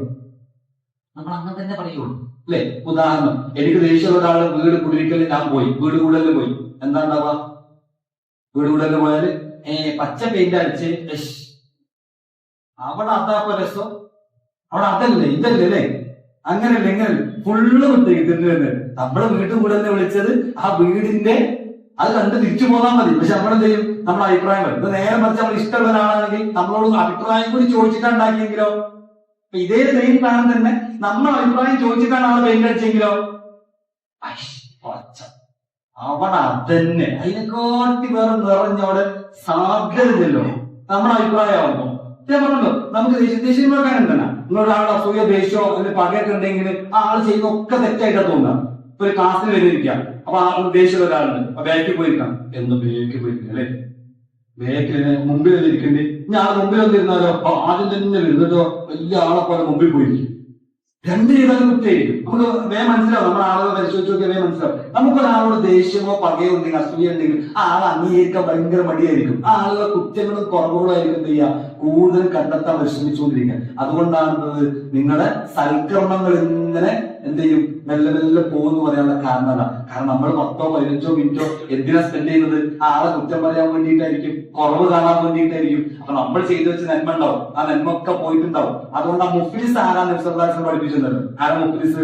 പരലോകത്ത് ഒരാൾ വരും, പാപ്പരായിട്ട് മനസ്സിലാവും. പാപ്പരായതിനെ കുറിച്ച് നബി എന്താ പറഞ്ഞത്, പരലോകത്ത് ഒരാൾ വരും ഭയങ്കര ആത്മവിശ്വാസത്തിലാണ് വരാണ്. കാരണം എന്താ, ആ ആളുകൾക്ക് കുറെ സൽക്കർമ്മങ്ങളുണ്ട്. ആ സൽക്കർമ്മങ്ങൾ ഉണ്ട് എന്ന് വിശ്വാസത്തിലാണ് എന്ത് ചെയ്യുന്നത് ആ മനുഷ്യൻ വരുന്നത്. പക്ഷെ അവിടെ എത്തുമ്പോ ഒന്നും ഉണ്ടാവില്ല എന്നാണ്. എന്തുകൊണ്ടല്ലാത്തത്? ഇവിടുന്ന് തന്നെ കുറെ ആളുകൾക്ക് അവന്റെ നന്മകളെ കൊടുത്തിട്ടുണ്ടാവും. വേണ്ടാത്ത പറഞ്ഞിട്ടും വേണ്ടാത്ത ചെയ്തിട്ടും ഒക്കെ കൊടുത്തു പോയിട്ടുണ്ടാവും. പിന്നെ അത് പറയാൻ വലിയ വലിയ തെറ്റുകളെ കുറിച്ച് നമ്മൾ പേടിക്കും. ഇപ്പൊ വ്യഭിചാരം പോലെയുള്ള തെറ്റുകൾ, ശിർക്ക്, അതേപോലെ തന്നെ വേണ്ടാത്ത നമ്മൾ പേടിക്കും. ഇങ്ങനത്തെ കാര്യങ്ങൾ, മൈന്യൂട്ടായിട്ടുള്ള കാര്യങ്ങൾ നമ്മൾ മറന്നു. അതുകൊണ്ടാണ് ഈ അഹങ്കാരം, അസൂയ, സംസാരം ശ്രദ്ധിക്കേണ്ട കാര്യങ്ങൾ, ഇതൊക്കെ ചെറിയ ചെറിയ കാര്യങ്ങളാണ്. മറന്നു. നമ്മൾ വേൾഡ് കപ്പ് ഒക്കെ വരുന്ന സമയത്ത് പറയാറുണ്ട്, വേൾഡ് കപ്പിൽ ഭയങ്കര ആവേശം കാണുന്ന സമയത്ത് ചിലപ്പോൾ ഇതിനെ കൺട്രോൾ ചെയ്യാൻ പറ്റില്ല. സ്വന്തം ടീമിന്റെ പേരിൽ മറ്റേ കൺട്രോൾ ചെയ്യാൻ പറ്റില്ല. ആ ആള് ചിലപ്പോൾ 5 വട്ടം പള്ളി വരുന്ന ആളായിരിക്കും. രാഷ്ട്രീയം വരുന്ന സമയത്ത്, ഇലക്ഷൻ വരുന്ന സമയത്ത് ഇതിനെ കൺട്രോൾ ചെയ്യാൻ പറ്റില്ല. സംഭവം നല്ല ആളുകളായിരിക്കും, പക്ഷെ കൺട്രോൾ ചെയ്യാൻ പറ്റാത്ത വന്നു പോകുന്ന കുറെ വീഴ്ചകൾ കൊണ്ട് ചിലപ്പോൾ നേരത്തെ പറഞ്ഞ നന്മകൾ എന്ത് ചെയ്യും, അത് ബാധിക്കും. അപ്പൊ നമുക്ക് ആ ബോധം നമുക്ക് വേണം. എന്റെ വാക്കിനെ കുറിച്ച്, എന്റെ സ്വഭാവത്തെ കുറിച്ച്, എന്റെ പെരുമാറ്റത്തെ കുറിച്ചുള്ള ചിന്ത വേണം. വെറും ആരാധനയും അതേപോലെ തന്നെ അങ്ങനത്തെ കാര്യങ്ങളെ കുറിച്ച് ഗൗരവം കാണുന്ന അതേപോലെ തന്നെ ഇന്നത്തെ വിഷയം ഗൗരവമാണ്. അത് വിശ്വാസമല്ലേ, എനിക്ക് നിങ്ങളിൽ പേടി ഷിർക്കുൽ അസ്ഗറാണെന്നാ പറഞ്ഞത്. ചെറിയ ശിർക്കിനെ ഞാൻ പേടി, വലിയ ശിർക്കിനെ എനിക്ക് നിങ്ങളെ പേടിയില്ല. കാരണം എന്താ, നിങ്ങൾ ഓൾറെഡി അതൊക്കെ സെറ്റാണ്, മൈൻഡ് സെറ്റ് ആക്കിയിട്ടുള്ള ആളുകളാണ്. കാരണം ഏകനായിട്ട് ദൈവത്തിൽ വിശ്വസിക്കുന്ന ആളുകളാണ്. ഷിർക്കുൽ അസ്ഗറിന് എനിക്ക് പേടിയുണ്ട്. ഷിർക്കുൽ അസ്ഗർ എങ്ങനെ നിങ്ങളിലേക്ക് വരിക, അത് നബി പറഞ്ഞു. കറുത്തില് കൂരിരുട്ടില് നല്ല കറുത്ത പാറമ കൂടെ ചെറിയ കറുത്ത ഉറുമ്പ് വന്നാൽ കാണുമോ ചോദിച്ചു. ഇല്ല, കാണൂല. അതേപോലെ നിങ്ങളിലേക്ക് എന്ത് ചെയ്യും, ഈ ലോകമാന്യത വരും, റിയാഹ് വരും. ലോകമാന്യത നേരത്തെ പറഞ്ഞ ഈ അഹങ്കാരോ അസൂയൊക്കെ തന്നെ, ഞാനൊരാളാണെന്ന് തോന്നലോ, ഞാൻ ഉള്ളത് കൊണ്ട് അത് പോകുന്നതിനൊക്കെ ഒരു തോന്നൽ ഇടയ്ക്കിടയ്ക്ക് തോന്നുകൊണ്ടിരിക്കും. അത് ഉണ്ടാകാൻ പാടില്ല. അത് ഉണ്ടാകുമ്പോ വേറെ കുറെ വിഷയങ്ങൾ അതെന്ത് ചെയ്യും, ബാധിക്കുമെന്നാണ് സുഭാസം എന്ത് ചെയ്യുന്നത്, പഠിപ്പിച്ചത്. അപ്പൊ അസൂയ ഉണ്ടാകാൻ പാടില്ല. അപ്പൊ ഈ അസൂയ ഉണ്ടാകുന്നത് എന്തുകൊണ്ടാ, നമുക്ക് എല്ലാവരും ഈക്വൽ ആവാൻ കാണാൻ പറ്റുന്നില്ല. അതിനെന്ത് ചെയ്യണം, നബിസ്വല്ലാസിന്റെ ജീവിത മാതൃക എടുത്തു. നിങ്ങൾ, നമുക്കൊരാളുടെ ദേഷ്യമുണ്ട് എങ്കിൽ ആ ആളോട് ദേഷ്യം പോകാനുള്ള കാരണങ്ങൾ ഉണ്ടാക്കുന്നത്. അത് നബിയുടെ സുന്ദരമായിട്ടുള്ള പാഠം. അബ്ദുല്ലാഹിബ്നു ഉമ്മ മക്തും എന്ന് പറയുന്ന സഹാബിയോടുള്ള അദ്ദേഹത്തിന്റെ സംസാര ശൈലി മാത്രം പഠിച്ചാൽ നമുക്കുള്ള ഗുണപാഠം. നമുക്ക് അടസവത്തമല്ല എന്ന് പറയുന്ന ആയത്തിറങ്ങാനുള്ള കാരണം എന്താ, നമുക്കൊക്കെ അടസവത്തമല്ല എന്ന് ഇറങ്ങാനുള്ള കാരണം, നബി സല്ലല്ലാഹു അലൈഹി വസല്ലം അവിടെ പ്രമുഖരായിട്ട് ആളോട് സംസാരിക്കുമ്പോൾ അബ്ദുല്ലാഹിബ്നു ഉമ്മ മക്തും എന്തോന്ന് ചോദിക്കാൻ വന്നപ്പോ അദ്ദേഹത്തെ ഒന്ന് മാറ്റി നിർത്തി. നമ്മളെ ഭാഷയിൽ പറഞ്ഞാല് അവഗണന എന്നൊന്നും പറയാൻ പറ്റൂല. കാരണം എന്താ, വലിയ ആളുകൾ ഒരു ഇവിടെ കാണാൻ അബ്ദുല്ലാഹിബ്നു ഉമ്മ മക്തും എനിക്ക് പറഞ്ഞു കൊടുക്കാനെന്ന് നബി വിചാരിച്ചിട്ടുള്ളൂ. പക്ഷെ എന്ത് ചെയ്തു, അവിടെ ഖുർആൻ 6 ശക്തമായിട്ടുള്ള ആയത്തുകൾ കൊണ്ടാണ് നബി എന്ത് ചെയ്യുന്നത്, തിരുത്തുന്നത്. അല്ലേ, 6 ശക്തമായിട്ട്. ശരിക്കും ഇത് നമ്മളെയാണ് തിരുത്തുന്നെങ്കിലോ, ഉദാഹരണം പറയാൻ മനസ്സിലാവും. നമ്മൾ പീടിയിൽ സാധനം വാങ്ങാൻ പോകുമ്പോ നമ്മൾ പറഞ്ഞൊരു കാര്യം നമ്മളെക്കാൾ ചെറിയൊരാൾ പറയാണ്, ഇക്കാക്ക പറഞ്ഞ ശരിയായില്ല, അത് തെറ്റന്നെ, അങ്ങനെ പറയാൻ പാടില്ല എന്നൊക്കെ പറഞ്ഞാൽ നമ്മളൊന്ന് തിരുത്തി. എന്താ ഉണ്ടാവുക, ഞാൻ നേരത്തെ പറഞ്ഞ ഡയലോഗുകളൊക്കെ അവിടെ വരും. എന്താ, അയ്യോ വലിയൊരാളല്ലേ, അന്ന് നമുക്കറിയില്ലേ, ഞാൻ മോനാലേ, അതൊക്കെ ചോദിച്ചിട്ട് എന്ത് ചെയ്യും, ഇന്ന് തിരുത്താൻ മാത്രം. എന്നാൽ തെറ്റ് സമ്മതിക്കൂല, തെറ്റുണ്ടെങ്കിൽ സമ്മതിക്കൂല. നമ്മളെന്ത് ചെയ്യും, അങ്ങനെ കാണാൻ പറഞ്ഞിട്ട് പിന്നെന്താ ഉണ്ടാവുക, നേരത്തെ പറഞ്ഞ കാര്യമാണ്. അവനെന്ത് ചെയ്യും, ആളുകളുടെ ഒക്കെ വശമാക്കാൻ വേണ്ടിയിട്ട് എന്ത് ചെയ്യും, പരിശ്രമിച്ചുകൊണ്ടേയിരിക്കും. നമ്മളൊന്ന് തിരുത്തിയാൽ. പക്ഷെ നബി എന്താ ചെയ്തെന്ന് അറിയും. നബി എന്താ ചെയ്ത്, നബി സല്ലല്ലാഹു അലൈഹി വസല്ലം ഖുർആനെ തിരുത്തി. അറിയണം, നമ്മളിപ്പോ അങ്ങാടി പോയി എത്ര ആളെ വായിക്കുള്ളൂ, കാണുള്ളൂ, ആ 5 or 6 ആളെ കാണുള്ളൂ. ഖുർആൻ വായിക്കപ്പെടുന്ന ലോകാവസാനം വരെ നിലനിൽക്കുന്ന ഖുർആനാണ് നബിനെ തിരുത്തിയുള്ളത്. നബിക്ക് വേദന ഉണ്ടാവണ്ടേ, അല്ലേ? അന്ന് ഞാൻ പ്രബോധനത്തിനുള്ളിൽ എന്താ പഠിച്ചോ, ഇന്നെല്ലാം തിരുത്തി, അത് നാം മായിച്ചു കളയണല്ലേ, നമ്മുടെ ഭാഷയിൽ പറയാട്ടോ, മായിച്ചു കളന്നൊക്കെ തോന്നും. പക്ഷെ നബി അവിടെ അതിനോട് നമ്മളല്ലേ ഒരു നേരത്തെ പറഞ്ഞ പോലെ ഒരു സൈക്കോളജിക്കൽ പാർട്ടാണ്. നബി എങ്ങനെയാ പ്രതികരിച്ച് നോക്കും നിങ്ങൾ. നബി സല്ലല്ലാഹു അലൈഹി വസല്ലം അബ്ദുല്ലാഹിബ്നു ഉമ്മ മക്തും എന്ന് പറയുന്ന സ്വഹാബിയെ എപ്പം കാണുകയാണെങ്കിലും എന്ത് ചെയ്യാണ്, അദ്ദേഹത്തെ കെട്ടിപ്പിടിച്ച് എന്നെ റബ്ബ് എന്നെ റബ്ബ് ആക്ഷേപിക്കുവാൻ കാരണക്കാരായിട്ടുള്ള വ്യക്തിക്ക് സ്വാഗതം കെട്ടിപ്പിടിച്ചു. അപ്പൊ ആദ്യം കാണുന്ന സമയത്ത് തന്നെ കെട്ടിപ്പിടിച്ചാൽ പിന്നെ കാണുമ്പോൾ പ്രശ്നം ഉണ്ടാവില്ല. ഉണ്ടാവോ, നമുക്കൊരു ദേഷ്യം വരുന്ന സമയത്ത് അത് സാരില്ല, ഞാൻ അറിയാതെ പറഞ്ഞല്ല, പിന്നെ ഓനെ എപ്പം കാണാനും പ്രശ്നം ഉണ്ടാവോ, ഇല്ല. അപ്പം തീർത്തിയില്ലെങ്കിലോ പിന്നെ എപ്പം കാണാനെങ്കിലും പ്രശ്നമായിരിക്കും, അല്ലേ? കുടുംബം വീട്ടിൽ തെറ്റുണ്ടാകുമ്പോൾ മനസ്സിലാവും. മൂത്താപ്പ അളാപ്പയും തെറ്റിയാല് എന്താ ഉണ്ടാവുക, വീട്ടില് ഒരു വീട്ടുകൂടലുണ്ടായി, കല്യാണം ഉണ്ടായി, അളാപ്പ റൂമിലും മൂത്താപ്പയുടെ ടീം റൂമിലും രണ്ടോടൊപ്പം ചോറിനാൻ പോവോ, ഒരു പോയോ എന്നൊക്കെ അവിടുന്ന് അലാറ സിഗ്നലൊക്കെ കിട്ടിയതിനേക്ക് ഈ ടീം കൂടെ നിറങ്ങും. അപ്പൊ ഈ ടീമും കൊണ്ട് കയറും. ഇത് കൊണ്ടൊന്നും ഒന്നും ഉണ്ടാവില്ല. ഒരു സോറി പറഞ്ഞാൽ തീരാവുന്ന പ്രശ്നമേ ഉണ്ടാവുള്ളൂ. കണ്ടാലത് ചിരിച്ചാൽ തീരുന്ന പ്രശ്നമേ ഉണ്ടാവുള്ളൂ. സലാം പറഞ്ഞാൽ തീരുന്ന പ്രശ്നമേ ഉണ്ടാവുള്ളൂ. പക്ഷെ അതിങ്ങനെ നീട്ടി വെക്കുന്ന അനുസരിച്ച് എന്ത് സംഭവിക്കും, മിണ്ടാതിരിക്കുക എന്ന് പറയുന്ന സാധനം മാത്രമല്ല വർക്ക് ചെയ്ത്. പിന്നെന്താ ഉണ്ടാവുക, ഞാൻ നേരത്തെ പറഞ്ഞ സാധനമൊക്കെ വർക്ക് ചെയ്യും. കാരണം എളാപ്പന്റെ 5 ആൾക്കാരെ കൂടുമ്പോ മൂത്താപ്പനെ കുറിച്ച് കുറ്റിയാക്കി പറയാ, മൂത്താപ്പ മോശമായിരിക്കോ, അല്ല ആദ്യം ഇങ്ങോട്ട് കുറ്റിയായിട്ടുണ്ടാവാ. ഇത് എത്രത്തോളം നീളുന്നോ അത്രത്തോളം നമ്മളെ അമലുകൾ എന്ത് ചെയ്യുന്നുണ്ട്, പോകുന്നുണ്ട്. എന്ന സലാം പറഞ്ഞാൽ അവിടെ തീർന്നു. അതാ പറയുന്നത്, നമുക്ക് ദേഷ്യവും കാര്യങ്ങളും വരുന്ന സമയത്ത് അപ്പം തന്നെ സോൾവ് ആക്കാൻ മനസ്സിനെ പാകപ്പെടുത്തണമെങ്കിൽ എന്ത് വേണം? നമ്മൾ ദുനിയാവിനെ കെട്ടിപ്പിടിച്ചുകൊണ്ട് കാര്യമില്ല. നമ്മൾ വിചാരിച്ചത് നമ്മൾ ഈ ഈഗോ എന്ന് പറഞ്ഞാൽ തന്നെ എഡ്ജിങ് ഗോഡ് ഔട്ട് എന്നാണ് പറഞ്ഞത്. ദൈവത്തെ ഔട്ടാക്കിയിട്ടുള്ള പരിപാടിയാണ് ഈഗോ എന്ന് പറയുന്നത്. പടച്ചോൻ അവിടെ സ്ഥാനമില്ല എന്നാ. അതുകൊണ്ട് ക്ഷമ വരൂല, സംസാരത്തിന് അത് പഠിച്ചോളില്ല. പടച്ചോണ്ടാകുമ്പോൾ പടച്ചോന് വേണ്ടിയിട്ട് ക്ഷമിക്കാൻ പറ്റുള്ളൂ. ഈഗോ ഉണ്ടായ പ്രശ്നമാണ്, ഈഗോ ഉണ്ടാകാൻ പറ്റില്ല. അതുകൊണ്ട് ഞങ്ങൾ സ്വഭാവ വിഷയങ്ങളിൽ നമ്മൾ ഒന്നുകൂടി കെയർ ചെയ്തിട്ട് നമുക്ക് വിട്ടുവീഴ്ച മനോഭാവം വേണം. ഞാൻ ക്ഷമിച്ചതുകൊണ്ട് സഹിച്ചതുകൊണ്ട് എനിക്ക് നഷ്ടപ്പെട്ടു പോകാനൊന്നുമില്ല എന്നുള്ള ബോധം നമുക്ക് ഉണ്ടാകുമ്പോൾ എല്ലാവരും നമ്മൾ സ്വീകരിക്കുന്ന മനുഷ്യർ. റസൂലിനെ അങ്ങനെ സ്വീകരിച്ച് നമ്മൾ റസൂലിന്റെ മദ്ഹ് പറയുന്നത് റസൂലിന്റെ വിശ്വാസത്തിന്റെ ശക്തി സ്വഭാവത്തിലൂടെ കാണുന്നത് കൊണ്ടാണ്. ഒരാളുടെ വിശ്വാസത്തിന്റെ ശക്തി ആ ആളെ നമുക്ക് എങ്ങനെ കാണാൻ പറ്റുക? ഒന്നിനും ആരാധന വേണം, അല്ലെ, നമസ്കാരം. ഇതേപോലെ സ്വഭാവ പെരുമാറ്റത്തോടെ അറിയാൻ പറ്റുള്ള ഈമാൻ ഉണ്ടോ ഇല്ലേ എന്നുള്ളത്. ഇത് റസൂലിന്റെ സ്വഭാവത്തിൽ ഇഷ്ടംപോലെ സംഭവങ്ങളാണ്. ത്വായിഫിന്റെ രംഗത്ത് നോക്കുന്നത്, ത്വായിഫിന്റെ രംഗത്ത് പോകുമ്പോ ചെറിയ കുട്ടികളെ കൊണ്ട് കല്ലെറിഞ്ഞ് കാലിൽ ചോര വന്നപ്പോ ജിബ്രീൽ അലൈഹി സ്വലാത്തു വസ്സലാം അള്ള വിട്ടതാണ്, നശിപ്പിക്കാൻ വേണ്ടി വിട്ടാന്ന് പറഞ്ഞപ്പോ അവിടെ എന്താ പറയുന്നത്? അറിവില്ലാതെ ചെയ്തതാണ്, സാരല്ല, ക്ഷമിച്ചു കളയും. ഇഷ്ടമല്ല ചപ്പച്ചവറിയ സംഭവങ്ങൾ എടുത്തു നോക്കുക, അല്ലെ, കൊടൽമാല കിട്ട സംഭവം, തല തല്ലി പൊട്ടിച്ചില്ലേ, അൻസാറുദാൻ വന്നിട്ട് ധാരാ ചോദിക്കുന്നു. അതൊക്കെ അവിടെയൊക്കെ ക്ഷമിക്കുകയാണ്. ഞാൻ പറഞ്ഞത് എല്ലാ അവസരത്തിലും ക്ഷമയെ കുറിച്ചല്ല. പക്ഷെ ആ ക്ഷമയുടെ പാഠം പിന്നെ എവിടെയാണ് ഏറ്റവും ഭംഗിയായുള്ള വിജയമായിട്ട് മാറുന്നത്? മക്കം ഫത്തഹിലാണ്. മക്കം ഫത്തഹിൽ അധികാരം കിട്ടിയപ്പോ അവിടെയും നമ്മൾ ആലോചിക്കണം. അവിടെയും നേരത്തെ പറഞ്ഞ അഹങ്കാരം ഇല്ലാത്ത ലക്ഷണമാണ്. ആ അധികാരം കിട്ടിയപ്പോ എല്ലാവരും എണ്ണി ചോദിക്കുന്നു, അല്ലെ? നമ്മളങ്ങനെയാണല്ലോ, അല്ലെ? ഇപ്പൊ ഭരണം മാറിയ സമയത്ത് നമ്മൾ സുഹൃത്ത് പറഞ്ഞ സ്ഥലമുണ്ട്, അന്ന് നോട്ട് ചെയ്ത് വെച്ചിരുന്ന ചില ആൾക്കാരെന്ന് പറഞ്ഞിട്ടുണ്ട് നമ്മളെ കൂടുതൽ അന്ന് നോട്ട് ചെയ്ത് വെച്ചിരുന്ന പറഞ്ഞത്. അതുകൊണ്ടാ നമ്മുടെ ഉള്ളിൽ അതിങ്ങനെ ഉണ്ടാവും. അവിടെയാണ് അത്തുമുത്തുലക്ക പറയാൻ കഴിയില്ല നമുക്ക്. അത്രയും വേദനിപ്പിച്ച മനുഷ്യനെ മുമ്പിൽ കാണുമ്പോ ഇന്ന് നിങ്ങൾ സ്വതന്ത്രരാണ്, നിങ്ങളോട് ദേഷ്യമില്ല എന്ന് പറയണമെങ്കിൽ അത്രയും വിശാലമായ ഹൃദയമുള്ള മനുഷ്യനെ പറ്റുള്ളൂ. ഇത് ഖുർആൻ ബിംബത്തിന് എല്ലാവർക്കും ഉണ്ടാവും. കാരണം എന്താ? നബിയുടെ സ്വഭാവത്തെ കുറിച്ച് പറഞ്ഞ കാന ഖുൽഖുഹുൽ ഖുർആൻ. നബിയുടെ സ്വഭാവം ഖുർആനാണ്. അപ്പൊ നബിയുടെ സ്വഭാവം എല്ലാവർക്കും കിട്ടും. കാരണം എന്താ? അന്നത്തെ ഖുർആൻ തന്നെയാണ് ഇന്നുള്ളത്. ആ ഖുർആൻ ബിംബത്തിന് ഒരാൾക്ക് അത് കിട്ടും എന്നുള്ളത് കൃത്യമാണ്. സാഹചര്യത്തിന്റെ അനുസരിച്ച് ഈമാനിൽ ഏറ്റക്കുറച്ചിലുണ്ടാവും. അത് ഈമാൻ കുറയും കൂടുകയൊക്കെ ചെയ്യും. ഓക്കെ, അപ്പൊ അതുമായി ബന്ധപ്പെട്ട കാര്യമാണ്. ഞാൻ അവസാനത്തെ ഭാഗത്തിലേക്ക് കടക്കുകയാണ്. ഇനി ഈ അഹങ്കാരം ഇല്ലാതിരിക്കണമെങ്കിൽ ഏറ്റവും പ്രധാനപ്പെട്ടത്, അല്ലെങ്കിൽ വിശ്വാസിയായിരിക്കും ഏറ്റവും പ്രധാനപ്പെട്ട ഒന്ന് സ്വബറുവാണ്. ഇപ്പോൾ പറഞ്ഞാൽ അവസാനം സ്വബറുവാണ്, ക്ഷമമാണ്. ക്ഷമയില്ലാത്തൊരു മനുഷ്യന് വിശ്വാസിയാകാനും സ്വഭാവത്തിലും പെരുമാറ്റത്തിലും ഭംഗിയായ മാറ്റങ്ങൾ കൊണ്ടുവരാൻ കഴിയൂല. അപ്പൊ എന്താ സ്വബർ? ക്ഷമ എന്ന് പറഞ്ഞാൽ എന്താ? നമ്മുടെ മനസ്സിൽ എന്താ? നമ്മുടെ മനസ്സിൽ ദേഷ്യം വരുമ്പോ പിടിച്ചു നിർത്തുക. രണ്ടാമത്തെ എന്താ? പരീക്ഷണങ്ങൾ വരുമ്പോ അതിലൊക്കെ പിടിച്ചെടുത്തല്ലേ മനസ്സിനെ പാകപ്പെടുത്തുക. എന്നാൽ ക്ഷമയുടെ പാഠങ്ങളിലെ മൂന്നാമത്തെ പാഠം മാത്രമാണിത്. അതിനൊക്കെ 2 ക്ഷമ. ഈ 2 ക്ഷമയുള്ള ഒരു മനുഷ്യന് മൂന്നാമത്തെ ക്ഷമ കിട്ടുമല്ല. ഒന്നാമത്തെ ക്ഷമ എന്താ പറയുക? വിശ്വാസിയാകാൻ ക്ഷമ പാടുന്നു. അള്ളാഹുവിനെ അനുസരിക്കാൻ ക്ഷമയുള്ള മനുഷ്യന് മാത്രമേ പറ്റുള്ളൂ. അതെങ്ങനെ? നിരീശ്വരവാദി ആയിട്ടുള്ള ഒരാള് പറയുന്ന വാക്കെന്തായിരിക്കും? ദൈവമില്ല. ദൈവമില്ല എന്നൊരു വാക്ക് പറഞ്ഞാൽ പിന്നെ ഒന്നും ആലോചിക്കണ്ട, നിസ്കരിക്കണ്ട. കാരണം എന്താ? നിസ്കാരം ആർക്ക് വേണ്ടിയിട്ടാണ്?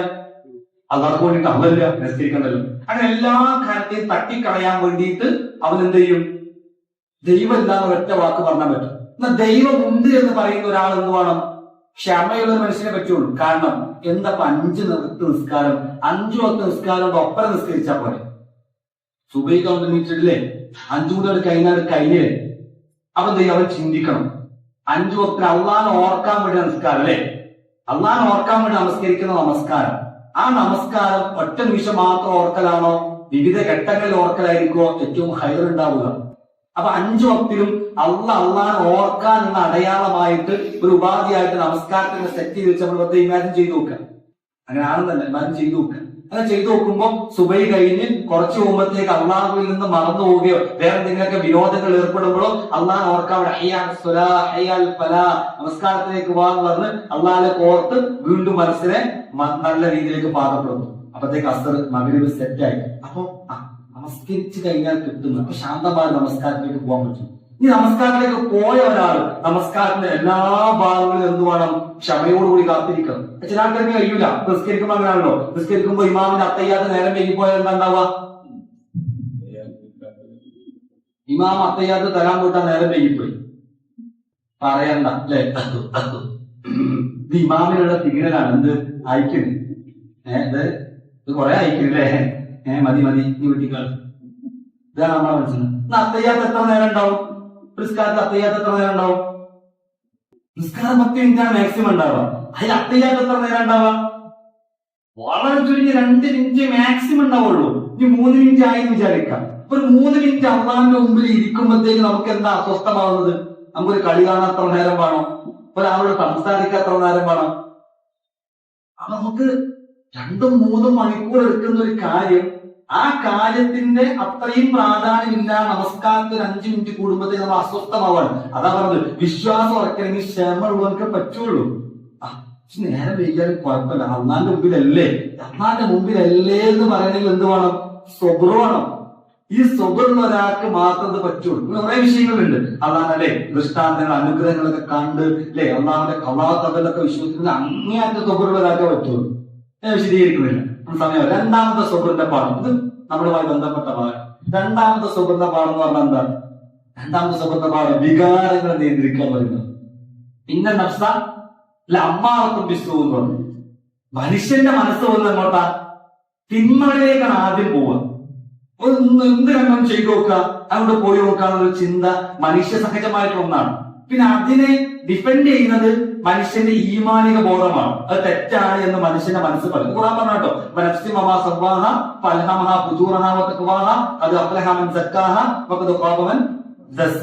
മനുഷ്യന്റെ മനസ്സിനെ പാകപ്പെടുത്തിയ സൃഷ്ടിച്ചവനായിട്ടുള്ള റബ്ബാണ് സത്യം.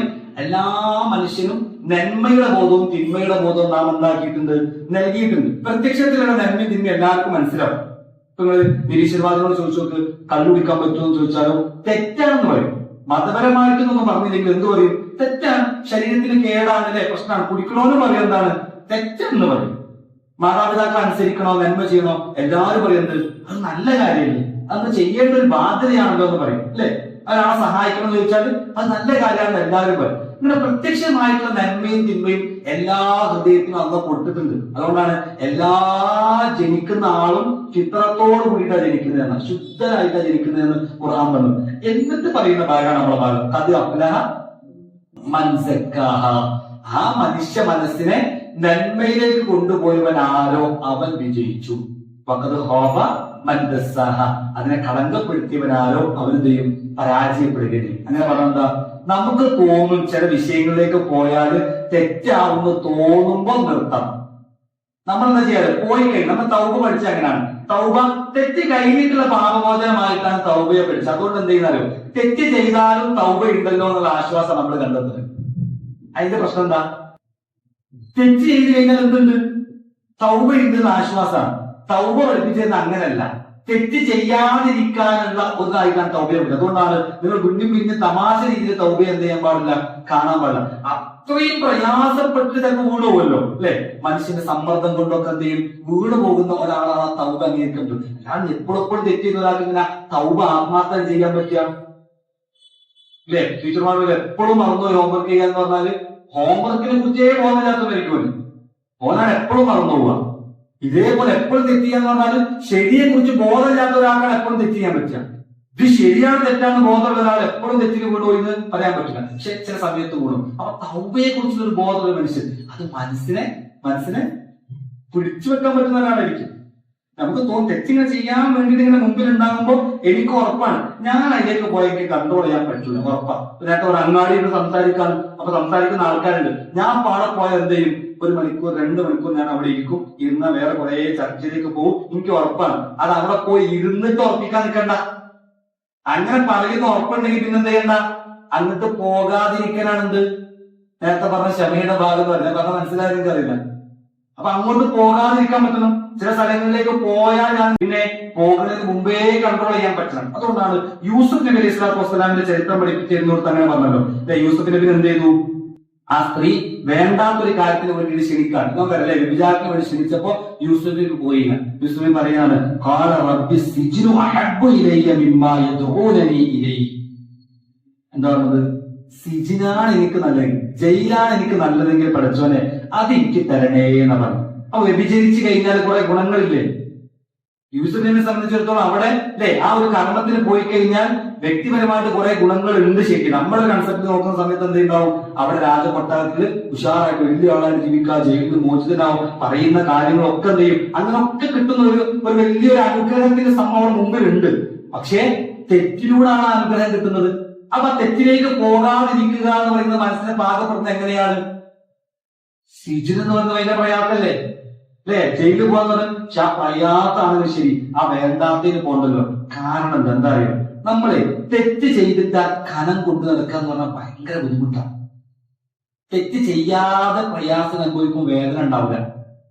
എനിക്ക് വിശപ്പുണ്ട്, നല്ല സഹിക്കല്ലേ, നല്ല വിശപ്പുണ്ട്, പക്ഷെ ഞാൻ മോഷ്ടിച്ച് ഭക്ഷണം കഴിക്കുമ്പോ എന്റെ മനസ്സിന്റെ ആ വിശപ്പ് ചിലപ്പോൾ മാറിയിട്ടുണ്ടാവും. പക്ഷെ ജീവിതകാലം മുഴുവൻ മോഷ്ടിച്ച ഭാരമായിട്ട് ഞാൻ നടക്കേണ്ടി വരും. വേണ്ടേ?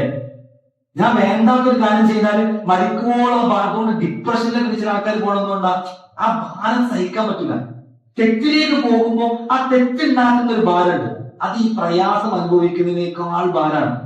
സാമ്പത്തിക പ്രയാസമോ മാനസിക മറ്റു പ്രയാസങ്ങൾ അനുഭവിക്കുന്നതിനേക്കാൾ ഭാരമായിരിക്കും തെറ്റനുഭവിച്ചതിന്റെ കനം കൊണ്ടെടുക്കാന്ന് പറഞ്ഞാൽ. നമ്മളായിരിക്കണം തെറ്റിലേക്ക് പോകാതെ മനസ്സിനെ കൺട്രോൾ ചെയ്യാൻ പറ്റണം.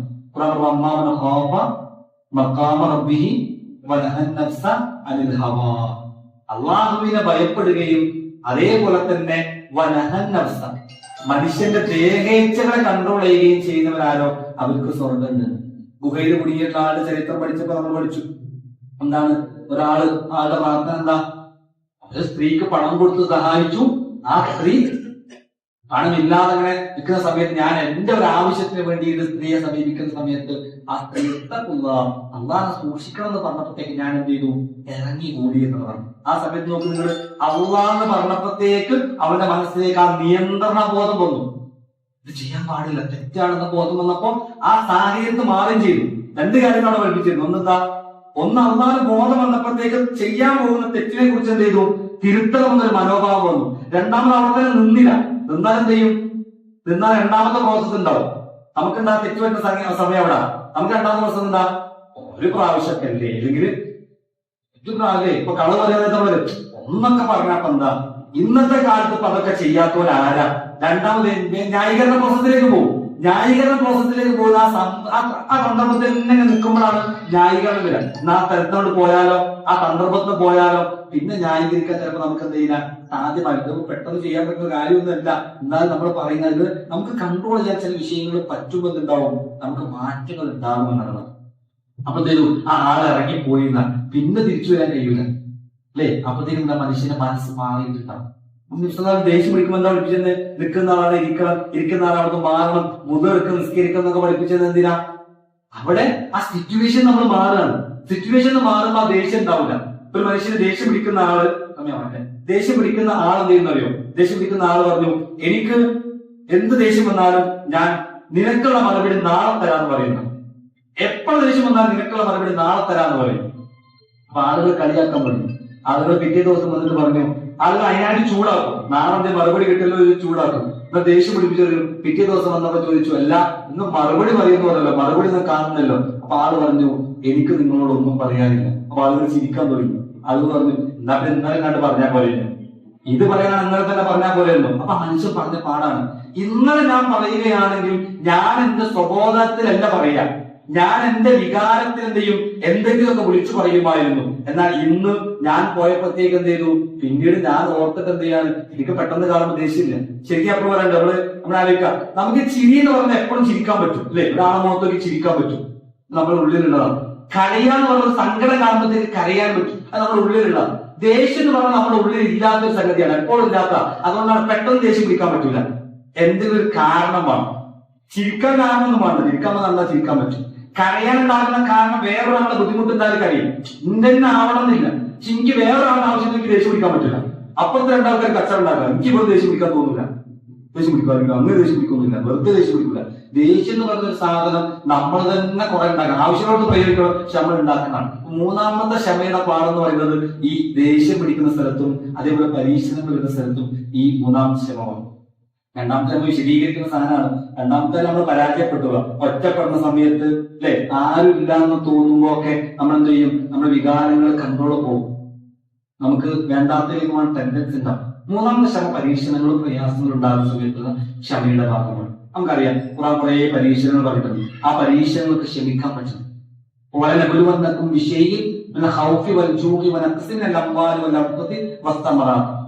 2-3 കാര്യം. ഒന്ന്, ഭക്ഷണത്തിന്റെ കാര്യം. നമ്മൾ ആലോചിച്ച് നോക്കുക, നമുക്കിന്ന് ഭക്ഷണം അനുഗ്രഹമായിട്ട് തോന്നുന്നത് കൊണ്ടാണ് നമ്മൾ എന്ത് ചെയ്യുന്നത്, അനുഗ്രഹമായിട്ട് മീൻസ് നമുക്കിന്ന് സുലഭമായിട്ട് കിട്ടുന്നത് കൊണ്ട് അതിനെ കുറിച്ച് നമ്മൾ ഓർക്കുന്നില്ല. അപ്പൊ പ്രായമുള്ള ആളുകൾക്ക് വേഗം മനസ്സിലാവും അല്ലെ, പണ്ടത്തെ കാലത്തെ അവസ്ഥയൊക്കെ. എന്റെ വല്യപ്പൊക്കെ പറഞ്ഞ സംഭവം, ഭക്ഷണം കിട്ടാത്തൊരവസ്ഥ, ഒരു നേരത്തെ ഭക്ഷണം മാത്രം കഴിച്ചിരുന്നൊരവസ്ഥ.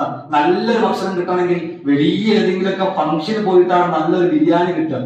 ഇന്ന് അങ്ങനെയല്ല, ഇന്ന് സുലഭമായിട്ട് കിട്ടിക്കൊണ്ടിരിക്കുകയാണ്. അപ്പൊ നമ്മൾ ആലോചിക്കുക, ഇത് കിട്ടിക്കൊണ്ടിരിക്കുന്ന സമയത്ത് നമ്മുടെ വിശ്വാസത്തെ ബാധിക്കും. എങ്ങനെ ബാധിക്കുന്ന അറിയും? ഉദാഹരണം പറഞ്ഞാൽ, നമ്മൾ പട്ടിണി കിടന്ന ആളുകളുടെ ചരിത്രം പറയാണ്. സ്വഹാബത്തും പ്രവാചകനൊക്കെ പട്ടിണി കിടന്നു ചരിത്രം പറയുമ്പോൾ നമ്മളെ വയറ് ടെമ്പറായിട്ട് നിൽക്കുകയാണ്. നമ്മൾ നല്ല AC റൂമിലൊക്കെയാണ് ഇരിക്കുന്നത്, കാറ്റൊക്കെ ഉണ്ട്, എല്ലാ അനുഗ്രഹങ്ങളും ഉണ്ടാകുമ്പോൾ നമുക്ക് ആ പരീക്ഷണങ്ങളുടെ കഥ ഭയങ്കര ഫീലായിരിക്കും. അള്ളാഹ് ഇത്രയും പ്രയാസപ്പെട്ടിട്ടൊക്കെ ആണല്ലോ അല്ലെ, സഹിച്ചിട്ടാണല്ലോ അവരെന്ത് ചെയ്തത്, ഈ ദീനിന് വേണ്ടിയിട്ട് പോരാടി എന്ന് പറയാൻ. വിശന്നിട്ടാണെന്ന് കേൾക്കുന്നെങ്കിലോ, നമ്മൾ വിശന്നിട്ടാണ് ചരിത്രം കേൾക്കുന്നെങ്കിലോ നമ്മുടെ മനോഭാവം എന്തായിരിക്കും? ആലോചിച്ചാൽ മതി, എന്തൊക്കെ നിർത്തിരിക്കില്ലേ, പോയി ഭക്ഷണം കഴിക്കും അല്ലെ, ഒന്നും ചെയ്തേ, എന്തെങ്കിലും തിന്നേയും പള്ളപ്പിച്ചിട്ട് വയ്യ. നമുക്ക് കാരണം എന്താ, നമുക്ക് പോയാൽ കിട്ടുമെന്ന പ്രതീക്ഷയിൽ അല്ലെ, പുറത്തു പോയിട്ട് വാങ്ങാൻ പറ്റുകയോ വീട്ടിൽ പോയിട്ട് ഭക്ഷണം കഴിക്കാൻ പറ്റുകയോ എന്ന പ്രതീക്ഷ ഉള്ളതുകൊണ്ട് വിശപ്പ് എന്ന് പറയുന്ന ഒന്ന് വരുമ്പോഴത്തേക്ക് നമ്മുടെ മനസ്സിന്റെയും അത് നേടാനുള്ള സാഹചര്യം മുമ്പിലുള്ളത്. സ്വഹാബത്തിനും പ്രവാചകനും ഇല്ല. വിശന്നു, ഖന്തക്ക് യുദ്ധത്തിൽ വിശന്ന് കല്ല് കെട്ടിട്ടാണ്, എന്നാൽ ഞാൻ ഇവിടെ ഇരിക്കുക, ഭക്ഷണം കഴിക്കുക, ഭക്ഷണം ഇല്ല. പിന്നെ എന്തെയുള്ള ഓപ്ഷൻ? പണിയെടുക്കുക എന്നുള്ള ഓപ്ഷനാണ്. അപ്പൊ നമ്മളെ ചരിത്രം പഠിക്കുമ്പോൾ നമ്മുടെ മനസ്സിൽ വേണ്ട എന്തായാലും ഒരു പ്രയാസം പ്രശ്നം വരുമ്പോൾ സ്വാഗതം ചെയ്യാൻ പറ്റും. അപ്പോൾ വേണം നമ്മൾ ഫാനിന്റെ ചോട്ടിൽ ഇരുന്നിട്ട് ബിലാലുള്ള ചരിത്രം പറയുമ്പോൾ നെഞ്ചത്ത് പാറക്കല്ല് കയറ്റി വെച്ച് ശക്തമായ മരുഭൂമിയോട് വിളിച്ചു എന്ന് പറയുമ്പോൾ ആ ഫീലിങ്ങിലോ ഭയങ്കര സങ്കടമല്ലോ. ഈ ഫാൻ നിന്നാൽ നമ്മൾ ആ ചരിത്രത്തിന്റെ പശ്ചാത്തലത്തിൽ നമ്മൾ ഔട്ടാവും. നമ്മൾ പിന്നെ നമ്മളെന്താ ആലോചിക്കുന്നത്, എന്തൊരു ചൂടാണ്, എങ്ങനെ ഇരിക്കാം, നമ്മൾ മാറിപ്പോയി. അപ്പൊ നമ്മൾ AC റൂമിൽ നിന്ന് ശീതീകരിച്ച അവസ്ഥയിൽ നിന്ന് പ്രയാസപ്പെട്ട സ്വഭാവത്തിന്റെയും പ്രവാചകന്മാരുടെ ചരിത്രം വായിക്കുമ്പോൾ അതിന് കിട്ടുന്ന അതേ ഫീലല്ല നമ്മൾ ആ അനുഭവസ്ഥനാകുമ്പോൾ ഉണ്ടാവുക അല്ലേ. നമ്മൾ അനുഭവസ്ഥനാണ്. അതോടൊക്കെ ആൾക്കാരല്ലേ അനുഭവിച്ചു വരുന്നത് വേറെ തന്നെ എന്ന് പറയാറുണ്ടല്ലോ അല്ലെ. നമ്മൾ ചരിത്രം വായിക്കുന്നതോടൊപ്പം തന്നെ ചില പ്രയാസങ്ങളെ കൂടെ സ്വാഗതം ചെയ്യാൻ നമുക്ക് പറ്റണം. അപ്പൊ നമ്മൾ ഈമാൻ വർധനവുണ്ടാവും. അല്ലെങ്കിൽ നമ്മൾ വേഗം ക്ഷയിച്ചു, നമ്മുടെ സുഖങ്ങൾ സേഫ് സോണുകൾ നോക്കിയിട്ട് പോകും. നമ്മുടെ അനുഗ്രഹങ്ങൾ നോക്കി നമ്മൾ ഒതുങ്ങിക്കൂടാൻ വേണ്ടി പരിശ്രമിക്കും. അങ്ങനെ ഉണ്ടായി. അപ്പൊ ക്ഷമയുടെ മൂന്നാമത്തെ പറഞ്ഞ അവസാനിപ്പിക്കണം. ക്ഷമയുടെ മൂന്നാമത്തെ പാടെന്ന് പറയുന്നത് പരീക്ഷകളും പ്രയാസം വരുമ്പോൾ ക്ഷമിക്കാനുള്ള ശക്തി നമുക്ക് വേണം. അള്ളയാണ് അനുഗ്രഹങ്ങൾ നൽകുന്നത്. ആ അനുഗ്രഹങ്ങൾ നൽകുന്ന സമയത്ത് അള്ളാഹോട് ഞാൻ പറഞ്ഞില്ല, പഠിച്ചവരെ എന്നെ എന്തിനാണ് തെരഞ്ഞെടുത്തത്? നമുക്ക് 2 കണ്ണ് വന്നു, നമ്മൾ എപ്പോഴെങ്കിലും പറഞ്ഞോ, എന്തിനാ റബ്ബേ 2 കണ്ണ് എനിക്ക്? 2 കണ്ണും കാണാത്ത കുറെ ആളുകളില്ലേ, അവർക്ക് ഒരു കണ്ണ് കൊടുത്തോടെ എന്ന് പറഞ്ഞോ? നമ്മൾ പറഞ്ഞില്ല. അനുഗ്രഹങ്ങൾ കിട്ടുമ്പോൾ ഒരു മനുഷ്യന് പറയാറില്ല മതിയെന്ന്. പക്ഷെ പരീക്ഷകൾ വരുമ്പോ നമുക്കതിനെ സ്വീകരിക്കാൻ പറ്റുന്നില്ല. പരീക്ഷ വരുമ്പോൾ എന്തിനാ പഠിച്ചു എന്നെ തന്നെ തെരഞ്ഞെടുത്ത്, എപ്പോഴും എന്തിനാ എന്നെ തന്നെ തെരഞ്ഞെടുക്കുന്നത്? അനുഗ്രഹങ്ങൾക്ക് തെരഞ്ഞെടുത്തപ്പോ ഒന്നും പറയാനില്ല. നമുക്ക് പരീക്ഷ വളരെ വിരലിലെണ്ണാവുന്ന പരീക്ഷകൾ വരും. പക്ഷെ അതിൽ ക്ഷമിക്കുന്ന ഒരു മനുഷ്യന് അള്ളാഹ് ഭയപ്പെടുന്ന ഒരാൾക്ക് വഴി അള്ളാഹ് തുറന്നു കൊടുക്കും. ആ തുറന്നു കൊടുക്കുന്ന വഴി എന്ന് പറഞ്ഞാല് നമ്മൾ ആഗ്രഹിക്കുന്ന ആഗ്രഹമോ പ്രാർത്ഥിക്കുന്ന ആ പ്രാർത്ഥനക്കുള്ള ഉത്തരമോ ആയിക്കൊള്ളുന്നില്ല. മറിച്ച് നമുക്ക് വരാനിരിക്കുന്ന ഒരു പ്രയാസത്തെ തടഞ്ഞു വെക്കലായിരിക്കും ചിലപ്പോൾ നമുക്ക് കിട്ടുന്ന അനുഗ്രഹം. പൈസ കിട്ടണേ എന്നുള്ള പ്രാർത്ഥനയ്ക്ക് ഉത്തരം വരാൻ പോകുന്ന വലിയൊരു പണനഷ്ടത്തെ തടഞ്ഞു വെക്കലായിരിക്കും ചിലപ്പോൾ കിട്ടുക. പക്ഷെ എന്നിരുന്നാലും അവന്റെ ജീവിതത്തിന് ഹൈറുണ്ടാകുമെന്ന വിശ്വാസം അവർക്ക് ഉണ്ടാകും. ഞാൻ പറഞ്ഞു വന്നത് അഹങ്കാരം എന്ന് പറഞ്ഞ വിഷയത്തെ കുറിച്ച് പറഞ്ഞു. ഇത് പറയാനുള്ള കാരണം നമ്മൾ അറിയൂല, അതാ പ്രശ്നം. മറ്റു കാര്യങ്ങൾ നമ്മൾ ഭയങ്കര ശ്രദ്ധിക്കും, സാമ്പത്തിക പ്രശ്നം കാര്യങ്ങളും. ഇത് നമ്മൾ അറിയാതെ നമ്മുടെ സംസാരത്തിലും പെരുമാറ്റത്തിലും ഒക്കെ വന്നു പോകുന്ന ഒന്നാണ്. ഞാനാണ് വലുത് ചില വിഷയങ്ങളിലൊക്കെ തോന്നിയാണ് പോകും. നമുക്ക് കഴിവുള്ള വിഷയങ്ങൾ ചിലപ്പോൾ എന്ത് ചെയ്യും, നമുക്ക് തോന്നും. ചിലപ്പോൾ അറിവിന്റെ വിഷയമാവും, സമ്പത്തിന്റെ വിഷയമാവും, അധികാരത്തിന്റെ വിഷയത്തൊക്കെ ചിലപ്പോൾ കൊണ്ട് കൊന്നു പോകുന്നതായിരിക്കും അഹങ്കാരം. അത് ഉണ്ടാകാൻ പാടില്ല. രണ്ടാമത് നമ്മൾ പറഞ്ഞത് അസൂയയുടെ ഭാഗം. നമുക്ക് ഒരാളൊരു ദേഷ്യമോ വെറുപ്പോ ഉണ്ടാ സമയത്ത് ആ ആളോട് പോയിട്ട് ചെങ്ങാത്തം കൂടാൻ വേണ്ടി മാക്സിമം പരിശ്രമിക്കും, വേഗം നന്നാവാൻ വേണ്ടി പരിശ്രമിക്കാം. എത്രത്തോളം അകലുന്നുണ്ടോ അത്രത്തോളം നമ്മളെ അകലുകൾ വശമാവുള്ളൂ എന്ന് ബോധം നമുക്ക് ഉണ്ടാകണം. രണ്ടാമത് ആ വിഷയത്തെ ആഡ് ചെയ്യേണ്ട ഒരു സംഗതി, നമ്മളും അവരും വ്യത്യസ്തരാണ്. എല്ലാ മനുഷ്യരും വ്യത്യസ്തരാണ്. ഒരാളെ എപ്പോഴും വരാണ്ട് സച്ചിൻ ടെണ്ടുൽക്കർ നന്നായിട്ട് ക്രിക്കറ്റ് കളിക്കുന്നതിൽ മെസ്സിക്ക് അസൂയപ്പെട്ടിട്ട് കാര്യമില്ല. മെസ്സിയുടെ ഫീൽഡ് വേറാണ്. മെസ്സി ഫുട്ബോൾ കളിക്കാരനാണ്, സച്ചിനെ പോലെ ക്രിക്കറ്റ് കളിക്കുന്ന ഉദാഹരണം പറഞ്ഞതാണ്. അതിന് രണ്ട് വ്യത്യസ്തമാണ്. ഇതേപോലെ നമ്മളില് നല്ല ജോലി കിട്ടി, നല്ല ശമ്പളം ഉണ്ടല്ലോ എന്ന് നമ്മൾ ഒന്നും വർക്ക് ചെയ്യാതെ പഠിക്കാതെ അസൂയപ്പെടുന്ന രണ്ട് കാര്യങ്ങളാണ്. ഒന്ന് ഖുർആന്റെ പഠനം, അതേപോലെ നന്മ ചെയ്യുന്ന കാര്യത്തിലാണ് അസൂയപ്പെടാൻ വേണ്ടിയിട്ട് പറഞ്ഞിട്ടുള്ളത്. അല്ലാത്ത കാര്യങ്ങൾ നമ്മൾ വേഗം ഒന്ന് ഓന്റെ മേഖലയിൽ ഞാൻ എന്റെ അവസ്ഥയിൽ പറഞ്ഞിട്ട് ആ സിറ്റുവേഷനെ പൊളിക്കാൻ പറ്റണം. അതിങ്ങനെ വശതാവുന്നത് പ്രശ്നമാണ്. അങ്ങനെയെങ്കിൽ വിശ്വാസിക്ക് ഉണ്ടാകേണ്ട ക്ഷമയുടെ പാഠമാണ്. ക്ഷമയിൽ 3 പാഠങ്ങളുണ്ട്. ഒന്നാമത്തെ പാഠം വിശ്വാസിയാകാൻ ക്ഷമമാണ്. നിസ്കാരം, നോമ്പ്, ആരാധനാ കർമ്മങ്ങള്, ഇബാദത്തുകൾ, ചില നിയന്ത്രണങ്ങളൊക്കെ സ്വബറില്ലാത്ത മനുഷ്യനെ കഴിയൂല. എന്താ അങ്ങനെ ഇങ്ങനെ അത് കൺട്രോൾ ചെയ്യാൻ നല്ല ക്ഷമയുള്ള മനുഷ്യനെ പറ്റുള്ളൂ. രണ്ടാമത്തത് വികാരങ്ങൾ നിയന്ത്രിക്കാൻ ക്ഷമമാണ്. നമുക്ക് തെറ്റ് ചെയ്യാനുള്ള എല്ലാ സാഹചര്യ സന്ദർഭങ്ങളും വരുമ്പോൾ നമ്മുടെ മനസ്സിൽ വേണം തെറ്റ് ചെയ്തോ ആ ചെയ്ത പാപഭാരങ്ങളെ കൊണ്ടു നടക്കുക എന്ന് പറയാൻ ഭയങ്കര പ്രയാസമായി ഈമാൻ. അതുകൊണ്ടാണ് ഉമർ ഇബ്നു ഖത്താബ് ഖത്താബ് കല്ലിനോട് പറയുന്ന വാക്ക് ചരിത്രത്തിലുണ്ട്, അല്ലയോ കല്ലേ നിനക്ക് എന്ത് സുഖ, നിനക്ക് പരലോകമില്ലല്ലോ. ഈ ഉമറിന് പരലോകം ഉണ്ട് എന്ന് പറയാണ്. കല്ല് സംസാരിക്കൊന്നുമില്ല, പക്ഷെ ഉമറിനോട് തന്നെ പറയാണെന്ത്, ഉമറെ നിനക്ക് പരലോകം കിട്ടോ.